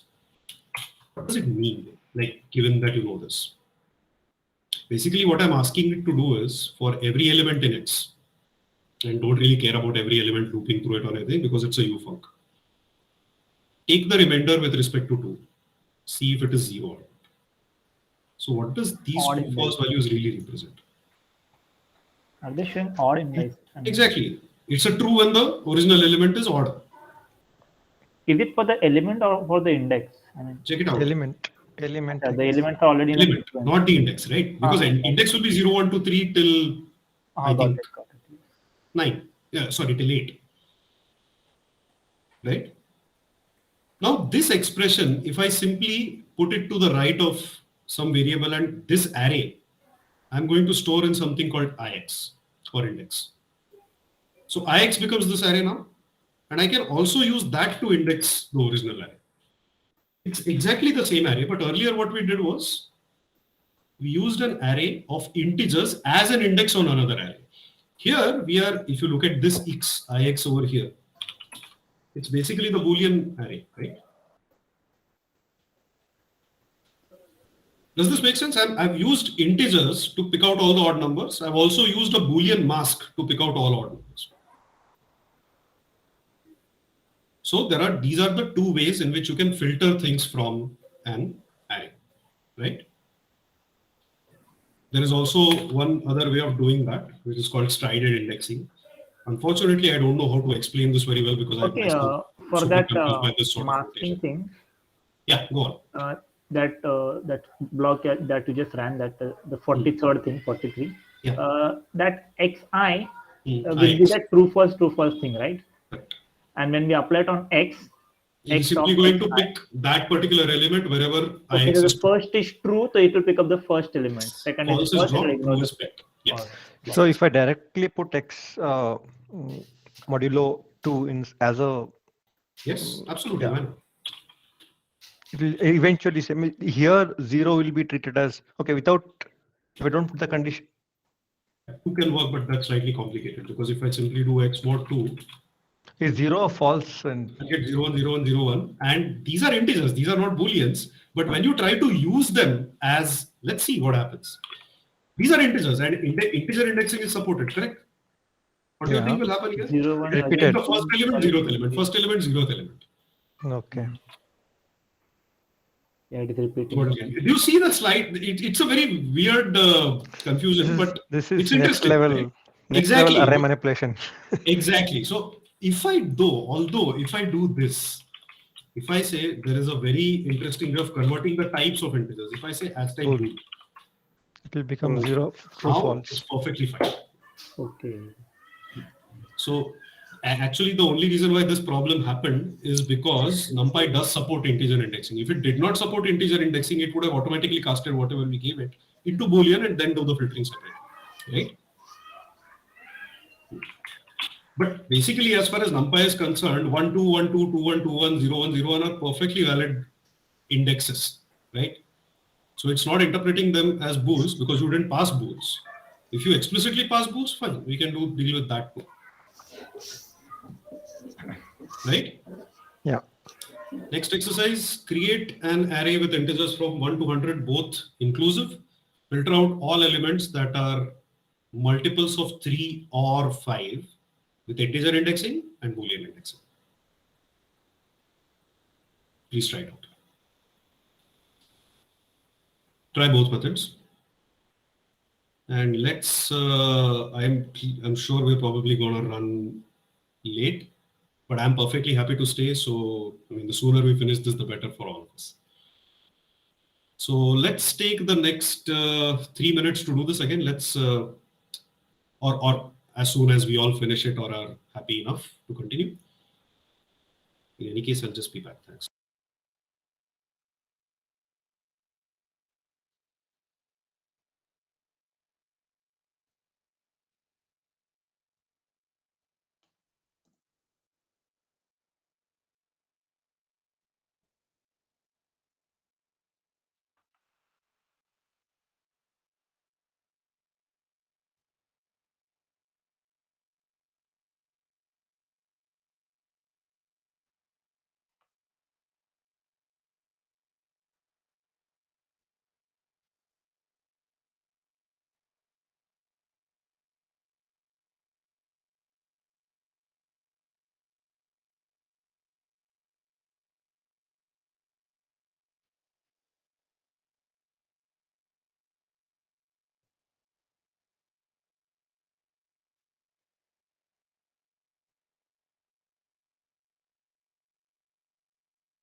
All right, any leads, any hints as to how we do this? Let's start with, say, integer indexing. My x is just, it's a simple np.range equal to 101, then what? I tried this, but it is giving me an error. But Okay, let me give you a hint. If you want to do a logical AND of two NumPy arrays, you can use np.logical_AND. Ganesh, is your solution working? I think Ganesh's solution probably should work. I'm not sure.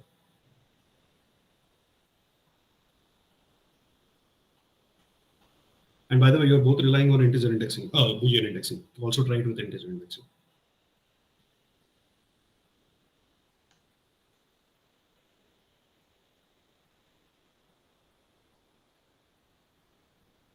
Here's a hint for integer indexing. Multiples of 3, multiples of 5, concatenate. And then use that as the index for the original array. So, but in multiple of 3 and 5, there are a few repeated terms also, right? Yeah, so concatenate, how will it work? Good point. How would you get rid of them?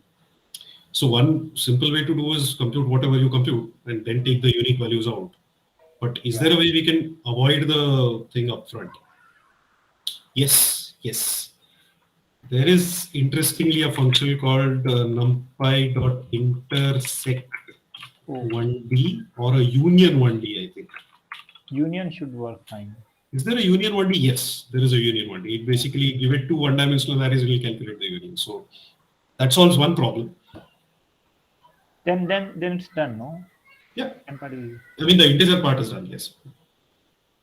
How to use that union function? So it's basically like this. np.union 1, 2, 3 and 3, 4, 5. This will give us 1, 2, 3, 4, 5. Okay. Oh, sorry. Union 1D. Yeah.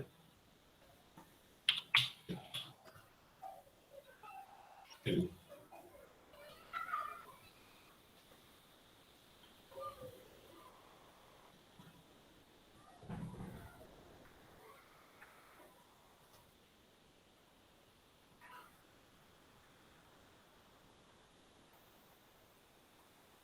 Anybody who's stuck or not getting ahead or whatever? Any questions, any thoughts?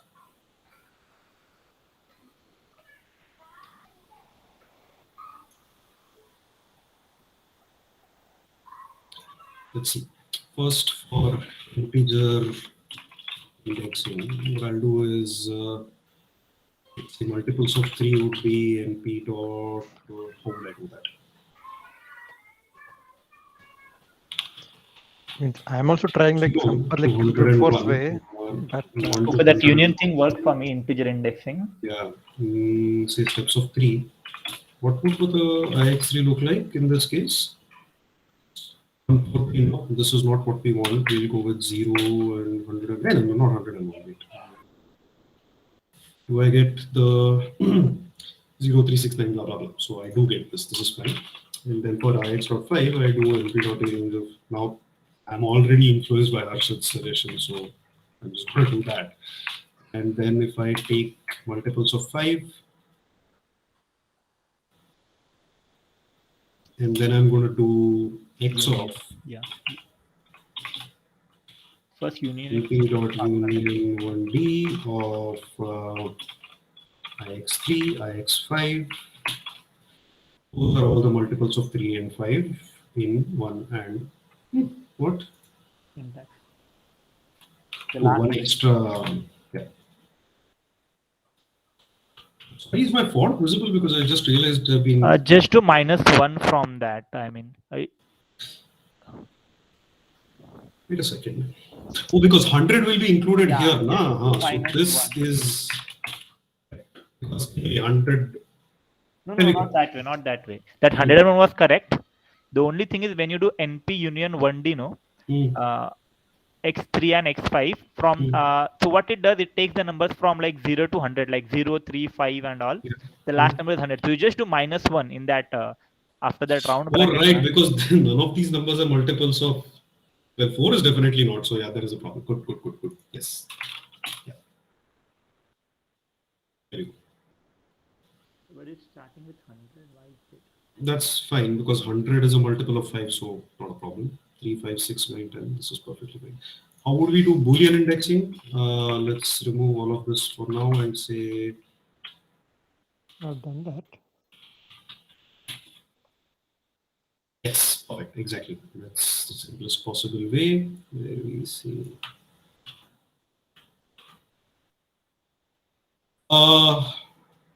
Is this correct? Is your comparator correct, Manu? Both has to be not divisible. A number should not be divisible by 3 and also not divisible by 5. No. There are multiples of 3 and 5. That's the question. So we convert this AND into an OR and convert the inequality into a strict equality. Which is what we actually do. Okay. Oh, sorry. This is not a small x. This is a capital X.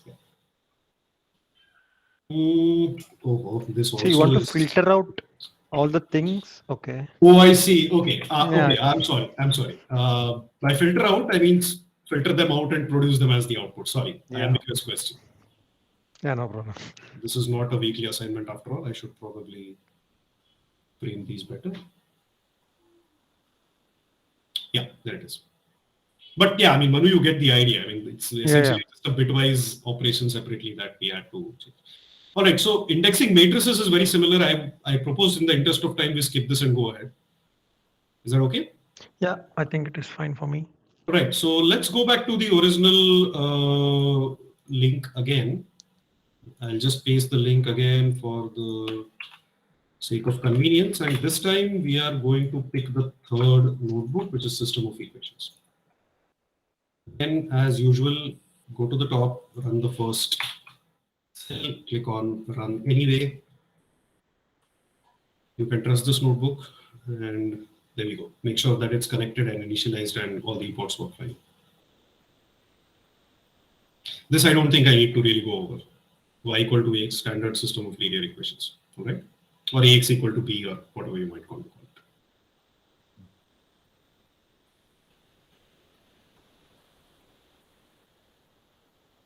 Is everybody here on this notebook? Is there somebody who's still making their way to the notebook? Yeah, 1 minute, just 1 minute. Take your time, take your time.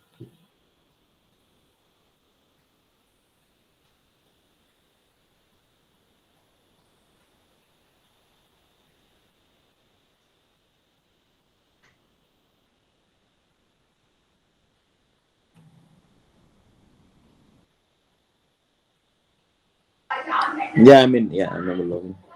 So here's the first question. Why does it take 2 points to define a line? Straight line in 2-dimensional space. What is it? Two points. Why do we need 2 points to draw a line? Why not 1 or 3? Think about what the equation of a line is.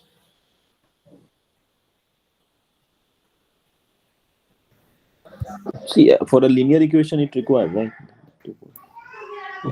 Why is the question? You need to, what's magical about the number 2? You need to fix the slope basically. So you need 2 points. Correct. So y equal to mx plus c. M is unknown, c is unknown. 2 unknowns. Shift How many from the equations do you need to solve? Shift from the origin.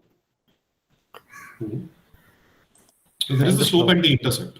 There are 2 unknowns. To establish a line, you need to figure out 2 things essentially. Yeah. Now, if 2 unknown quantities are to be computed, how many equations do we need? 2 only, I guess. 2 or 1. Right? 2. So let's do this exercise. Let's pick a point at random between 0 and 10. Or rather, let's pick 2 points. And we'll say that the two numbers, 2 random integers between 0 and 10, we'll say that they are the x and y coordinates respectively of 1 point. And we repeat the same thing again. We pick another 2 points between 0 and 1, and we say that they are the x and y coordinates of another point. So we have 2 points total, which have 4 values associated with them. 2 x coordinates, 2 y coordinates. And we'll just plot them. So there it is. It turns out that I have a point which is 6, 5 and 7, 6. You'll probably get some orbit points, right? Yes. Now let's say this is my line, y equal to mx plus c. And I have 2 points, p and q. So p sub y equal to m times p sub x plus c. Q sub y equal to m times q sub x plus c. Arrange these equations into this form, in standard linear operator form. And figure out what A, B, and D are for you, given that this is the form you're looking at. So let's give it a shot. My points, again, you can just print your P and Q, or you can just look at the graph and figure out what your x and y coordinates are. You have 2 points, there are 2 coordinates. These 2 equations are true. P of y equal to m times p of x plus c. Q of y equal to the same m times q of x plus c. So arrange them in this format. Let's take a look.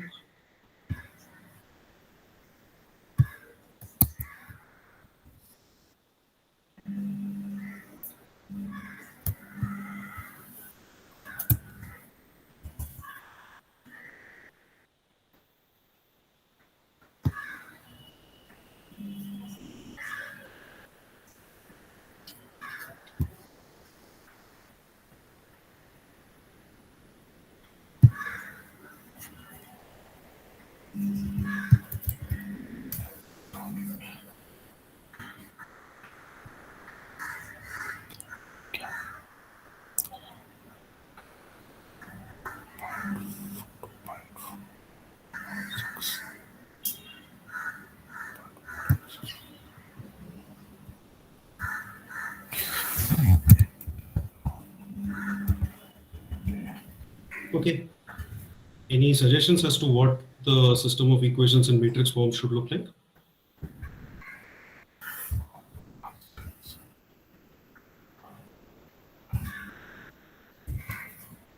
Or specifically remember this, D, A, and D. What are D, A, and D? D is Py y vector. Yes. What is And B? B will be the coefficients. Which are? I think M and C. M and C. And A? A is would interesting. be, This is the trick, basically. A would be the value of P x followed by 1 or before 1. Yeah. QX followed again by 1 in the next row. Yeah. Right? Perfect. Everybody agrees? Wait. No. Sorry, was that a yes or a no? It was the no. Okay. Do you want to elaborate? Okay, let's write this down. Oops, sorry. Let me just add another cell over here. I'm going to say that D is basically, I know this particularly doesn't mean anything. Imagine that this is, it's a column vector. So D would be Py by Qy. And A would be, again, imagine that this is the first row of our matrix, EX1, UX1, and what's left? B is left. Should be just, again, M and C.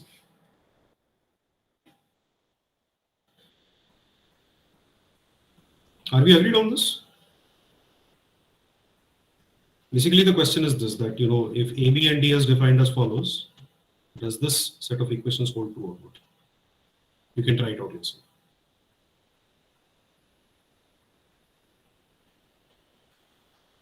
Let's take 2 more minutes to do that.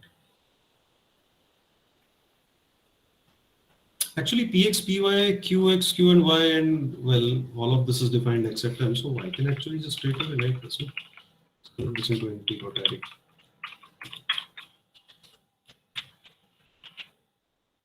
E would be, yeah, so I can do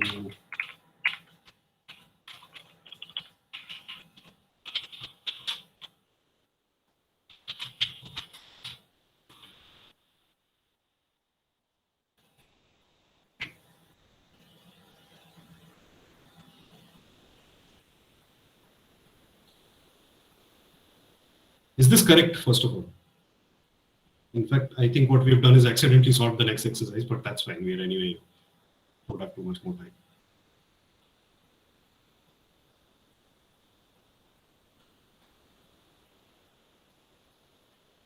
So here's the thing: when you want to solve, Would B be vector as well, like a column? B will be a vector. Yes, yes, it will be a vector. Okay. So you have np.linalg.solve, which solves a well-conditioned linear system of equations. What do I mean by well-conditioned? Matrix A has to be full rank. If it is low rank, that means that you actually have less equations than the number of elements. Basically, the 2 equations are same. If we it have also has to, exactly, one of them is a direct multiple of the other. Yeah, scaled, yeah. But if that is not the case, then np.linalg.solve will solve those 3 things for you. So that reshape -1 is nothing but transposing, right? We are just converting it to a column vector, yes. You could have done directly also without that. So here it is. I'll just pass A and D to it. I'll just define this. When I pass A and D, what do I get? I get 1 and -1. And I'm going to put that code here, and I'm going to say that since the solution is B, I'm going to say M, C is 1 and -1, right? That's the way I get them over here. Because that was B originally. B was M and C as a column vector. Now I'm getting M and C as 1 and -1. When I run this again, oops, sorry, M and C is not defined. I do this. And if I run this, I do get a line which passes exactly through the points that I used to go. Please do it for yourself because you're probably getting 2 different P's and Q. Or who knows, we don't have like a large sample space to sample from. It's quite possible you got the same P and Q also. Do check the odds of that happening if you're interested. But find the M and C based on this system of equations. Run this piece of code by setting M and C before it. And ensure that the line that those M and C generate passes through the original 2 points that you randomly created. Yeah. Is there somebody for whom this is not happening?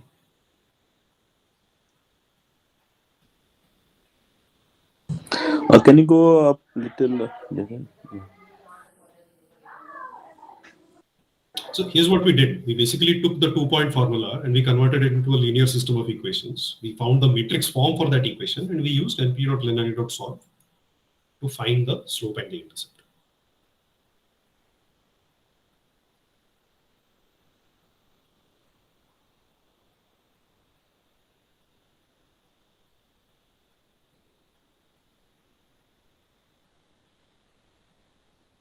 And then we simply create a whole line based on that slope and that intercept which we computed. And we are simply ensuring whether the original 2 points that we saw are indeed on the same line or not. By the way, I hope there was nobody for whom the points P and Q were exactly the same point. That's also possible if you do it enough number of times. But if that happens, all you have to do is rerun the cell and it'll probably pick 2 other points also.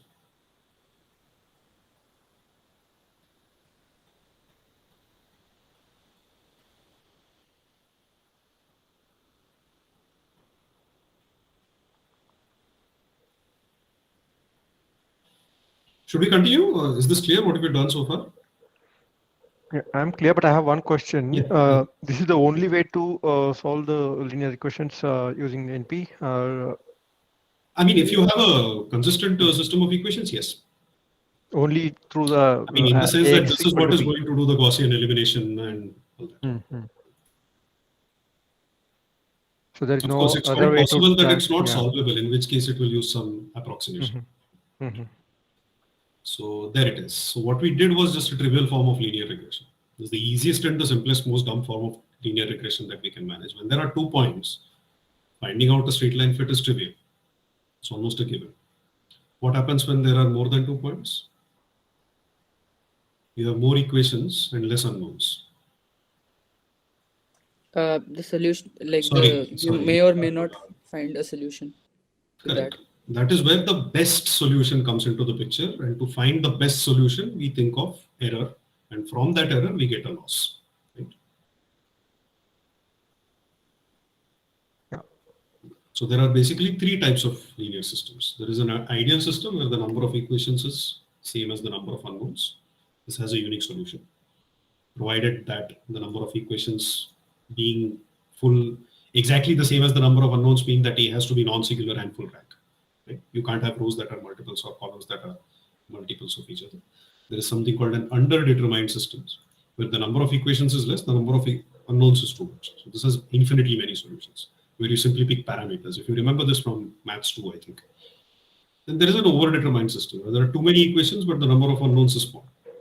So there is no unique solution. You can impose a constraint on the unique solution that, I want that solution which gives me the least mean squared error. So this is basically this is how we go from a system of linear equations to an overdetermined system. Linear regression is always an overdetermined system. And since there is no unique solution, we'll say any solution will do, as long as it minimizes some other third-party criterion. And that third-party criterion is the loss, the mean squared error loss. Right? So we wanted to do an exercise also, but we are out of time, and plus anyway, this is something we have seen just last week or a couple of weeks ago. Not a big deal. This we can skip, and I think we are almost out of time. And what I'll do is I'll quickly just walk you through the last exercise that I had in mind. And basically, yeah, what's the rank of this matrix? The applications, basically, this notebook covers some of the applications that I had in mind, but we can wind up a lot soon. What do you think is the rank of this matrix? Looks to be 3 for me. Okay, let's see. np.lineal.matrix rank is what will compute the rank as we have studied, right? So if how can I create this matrix? I can basically say z equal to np.arange of 1 to 10, and then I can reshape it as 3, right? Yeah. Let me just ensure that it actually prints the correct matrix. I think it does. 1, 2, 3, 4, 5, 6, 7, 8. Perfect. So there it is. Now, if I want to calculate the rank of Z, any other guesses as to what the rank is? It's actually not 3, it's 2. And if you do the row reduction, you'll find that it's 2, right? Now consider a matrix Y, which is just the first 2 columns of X. So is there a vector X1, X2 such that this holds? Is this possible? Is what this particular, we are essentially knocking off one row entirely and keeping that one row to the right. Can you find X1 and X2 such that this system of equations holds using standard Gaussian elevation or something?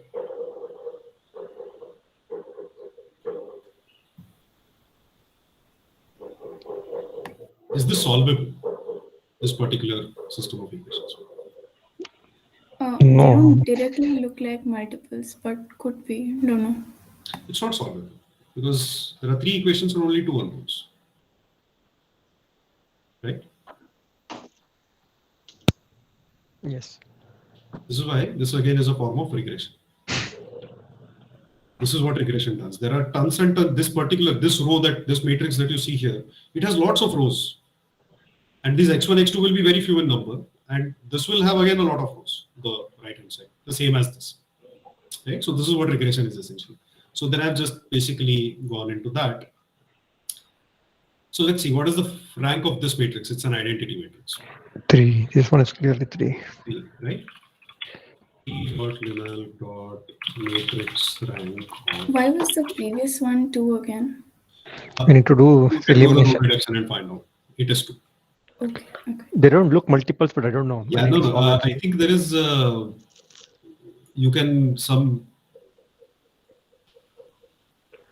convert it into this sort of a way. So here's another matrix. What is the rank of this matrix? 2, right? 2 leading entries. 2 leading entries, and there's nothing you can do about this last column. And so last is 0 anyways. Is 0 anyways, so that is anyway we can eliminate. But let's define this A again. This A next. Again, this is 2. So this is identity matrix is N, whatever is the order. Here there is 1, 0, and there is no way that I can manipulate this particular row into becoming this particular row, right? So it's 2, right? Now I'll take the same matrix and add a tiny factor to the last element. What is the rank of this matrix?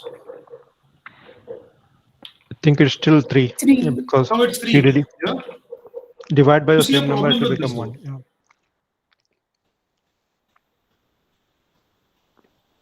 This is the problem with matrix rank. If you look at it as, data coming from somewhere, or, let's say this is data which corresponds to some sensor reading or something, or maybe to image data, one tiny bit of plus or minus somewhere will completely change your rank, right? Yeah. And why is rank important, first of all? If I have a low rank matrix, how is that good or bad? It's good in the sense that processing it would be faster, like there are no. It would be easier to handle. If the rank is less, that means that some rows and some columns are multiples of others, which means I can drop them. I don't have to store the entire data. I can do data so compression, as you've right? written PCA, it's repeated, exactly. Yeah. But if I rely on matrix rank to simply find out whether there is redundancy in my data, this sort of thing will cause a problem, because there might be something which is at a micro level, some changes there, which completely destroys my rank. So this is the problem. Matrix rank is something that is exact, not approximate. It's not fuzzy. It's very deterministic. So that's why we use something called low rank approximations, and principal component analysis is one of them. So this is just, we are using scikit-learn just to load the data. And we've already studied, I think, in machine learning foundations, the entire process for doing PCA. So what I wanted to do at this point was to walk through the entire PCA process based on what we have studied. We do things like calculate the mean, normalize the data, then make the covariance matrix, find out the eigenvalues and eigenvectors of those covariance matrix, then sort the eigenvectors, pick the top two, then take the data and find its projection again on the eigenvectors. I hope I remembered the PCA process correctly. That's what I wanted to do with pure NumPy, and then verify it with scikit-learn to see how correct our implementation was. That was going to be the last exercise, but that is clearly something that will take easily another 20-25 minutes. So we are going to stop here. And, can we schedule that for some other day? We can absolutely schedule. Yeah, absolutely. So yeah, we are done for the day. You already have the link. And one other favor that I have to ask of all of you is there is a feedback form we'd all like you to fill. It will not take more than a minute. So I'm just putting the forms link over here. Please just take a couple of minutes to give us your valuable feedback so we know what to do with upcoming sessions. But other than that, we are done. Questions, suggestions, thoughts, anything as well. I just wanted to know, are the previous sessions also recorded? Anand? No, the previous sessions were not. I mean, there was only one actually. There was only one, yeah. MLT, yeah. What was it based on? I mean, it was actually going over the second week's. all right. From that, yeah. So in fact, we are we are due for the next one tomorrow. So we said initially that we will have an hour on every Thursday. Oh, right. Tomorrow 7 a.m. is the next, right? Yeah. So Yeah, please that's what join we us. said. But yeah, in case somebody is interested. So we will actually not going to be in a very generic mode like today. So we are just sticking to the third week's content, or maybe the fourth week's content tomorrow. Third week content of what? So this particular session was designed to sort of, warm up with NumPy based on, using some linear algebra principles that we've already studied. So that is why specifically this was a different thing.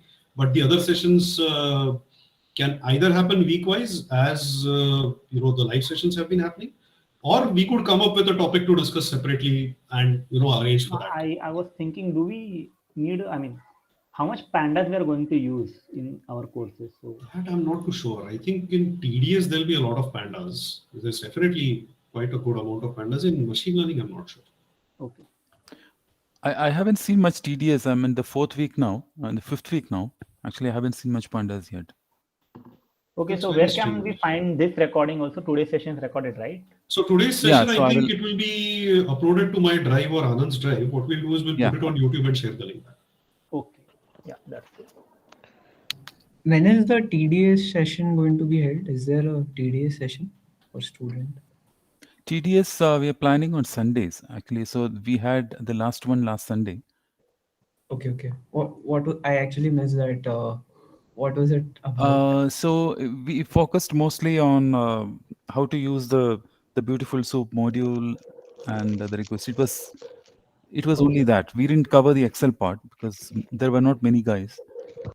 Okay, right. Anand, Nishant this side. So, like we have a quiz one, right? So if you can just guide me over that, if we can connect tomorrow to at least walk through MLT, right? Tomorrow 7 a.m. Yeah. So we are sticking to the only the code part of things. Okay, so we are not talking about. I mean, the sessions I'm talking about. We are sticking purely to the code again. Yeah. Okay. In case somebody has any questions on the code, then I think we can deal with it. And by the way, by student-led initiatives means that you can come and you can also, be on the definitely, yes. So if tomorrow you say that no, you want to discuss theory, great, most welcome. Please come and discuss theory with us. The reason we didn't put theory is mainly because we didn't want to override whatever was done by the instructor team. And then it's not necessary also because I think theory is not too many people's problem. Yeah. Right. So help me understand. This is a session of all students, all right? No faculty here. I mean, only Karthik students. may or may not drop in, but today he did. But otherwise he might. You are a student, Jaydev. I'm a student. Yes. You know already then. All this. Yeah. Okay. What is your? Okay, you're NumPy. Okay, good. I have one question probably from the people here. Can we have some kind of talk individually who can help me with some particular questions for some particular weeks? Anyone means voluntarily come and help me any day probably. Sure. So sometimes we do that where people are asking for. I think Venu and Anand will ask people to do code review and all. That is something that I'm always happy to do. But what exactly is the nature of what sort of assistance? So nature actually, I'm just from week 2 probably I've lost Jaydev for MLT. So I'm not able to catch things, some of the codes and all those. Actually, the problem is the code only. See, the theoretical, there is nothing theoretical on it, right? All the code I have to do. So if I can give you a call or something, if we can just talk one-on-one, anybody. Just ping me on Google Chat. That's easy. On the code front, we are actually discussing on Thursdays. So you can join us tomorrow. Tomorrow 7 a.m. right? So 7 a.m. 7 a.m. So Jaydev also might be there tomorrow. Right. Okay, sure. So tomorrow 7 a.m. I will connect. Tomorrow then we'll be doing logistic regression, is it? Tomorrow I think week 2 we completed. So week 3 and maybe week 4 as well. Logistic will be in week 5. Week 5, yeah. Sorry. Logistic is week 5. Yeah, we are not talking about that now. So we are actually looking at the February 20th, right? That's the date when we have the programming exam. That's our target. Oh, is it? Oh, boy. Yeah. Okay, yeah. So Right, yeah, right. The problem with the content is the code which they explain, they're moving too fast, and the thing which are getting discussed not in the frame. It is code already. You have to remember immediately, and then you can understand next. And moving back see, and forth. again, also that's what I does. said in the beginning. See, libraries may this problem will always be there because it's if let's say, for example, you start doing the Java course. Java is a language which can be taught, and there isn't much scope for complaining, or well, let me not say complaining, but there isn't much scope there for say, okay, I didn't have enough time with Java, for example. But here the problem is that I think after you do Python and foundation course, you are suddenly being pushed headfirst into NumPy, and that's sort of what we want to fix. That there are many of us who have been suddenly pushed into NumPy with no idea what NumPy, Matplotlib, scikit-learn, nothing. Right? For me, it's That's not the what we problem want with to fix here. NumPy actually, because NumPy you can parallelly open up the doc. Thing is, let's say they explain something called as polynomial transformation, and in Jacob, let's say that explanation of the code is done in 30 seconds or 1 minute or whatever, and you move on to next, and they expect you to already freeze in your mind. Yes. So one useful recipe for that I have always found is that explaining code generally is and overfitting your own brain on the explained code is a bad idea, because let's pick polynomial transformations. There are 20 different ways of doing that. All of them are equally mathematically valid. Yeah. So when somebody is explaining code to you, you are overfitting on that one implementation of how to do it. Exactly. Of course, for simpler things like, okay, there's only one way of solving a linear system of equations, you can't overfit on that. So np.linear.solve. But then those pieces of code also tend to be a lot simpler. Yeah. See, my recipe to understand any code is give me that code, I'll debug and understand. In this case, that is not happening. So it is like on the fly, you watch it and okay, you freeze in your mind. Yeah. And An there is no way alternative to. recipe that might help here is build your own, compare it with what they have. But time is our enemy, right? In this course. That's unfortunately, this is what Anand and I have also been talking about. That time we have to put in, which I mean, and I'm only hoping that this sort of thing helps get us around that. Okay, again, another reminder, please do fill the feedback form if you haven't. Yeah, I did. Excellent, Jaydev. Thanks for that. Thank you so much. Thank you, sir. It was very helpful. Yeah, thanks a lot. Not at all. Same, thanks, sir. I do have one idea. Please, yes, always. You had mentioned, Jaydev, sir, that you also are into Kaggle competitions, and you I'm not into them, but I mean, I usually do keep track of what is going on. Yes. So, sir, if it's possible, like when the quiz is ended, first quiz, and when people have some kind of time,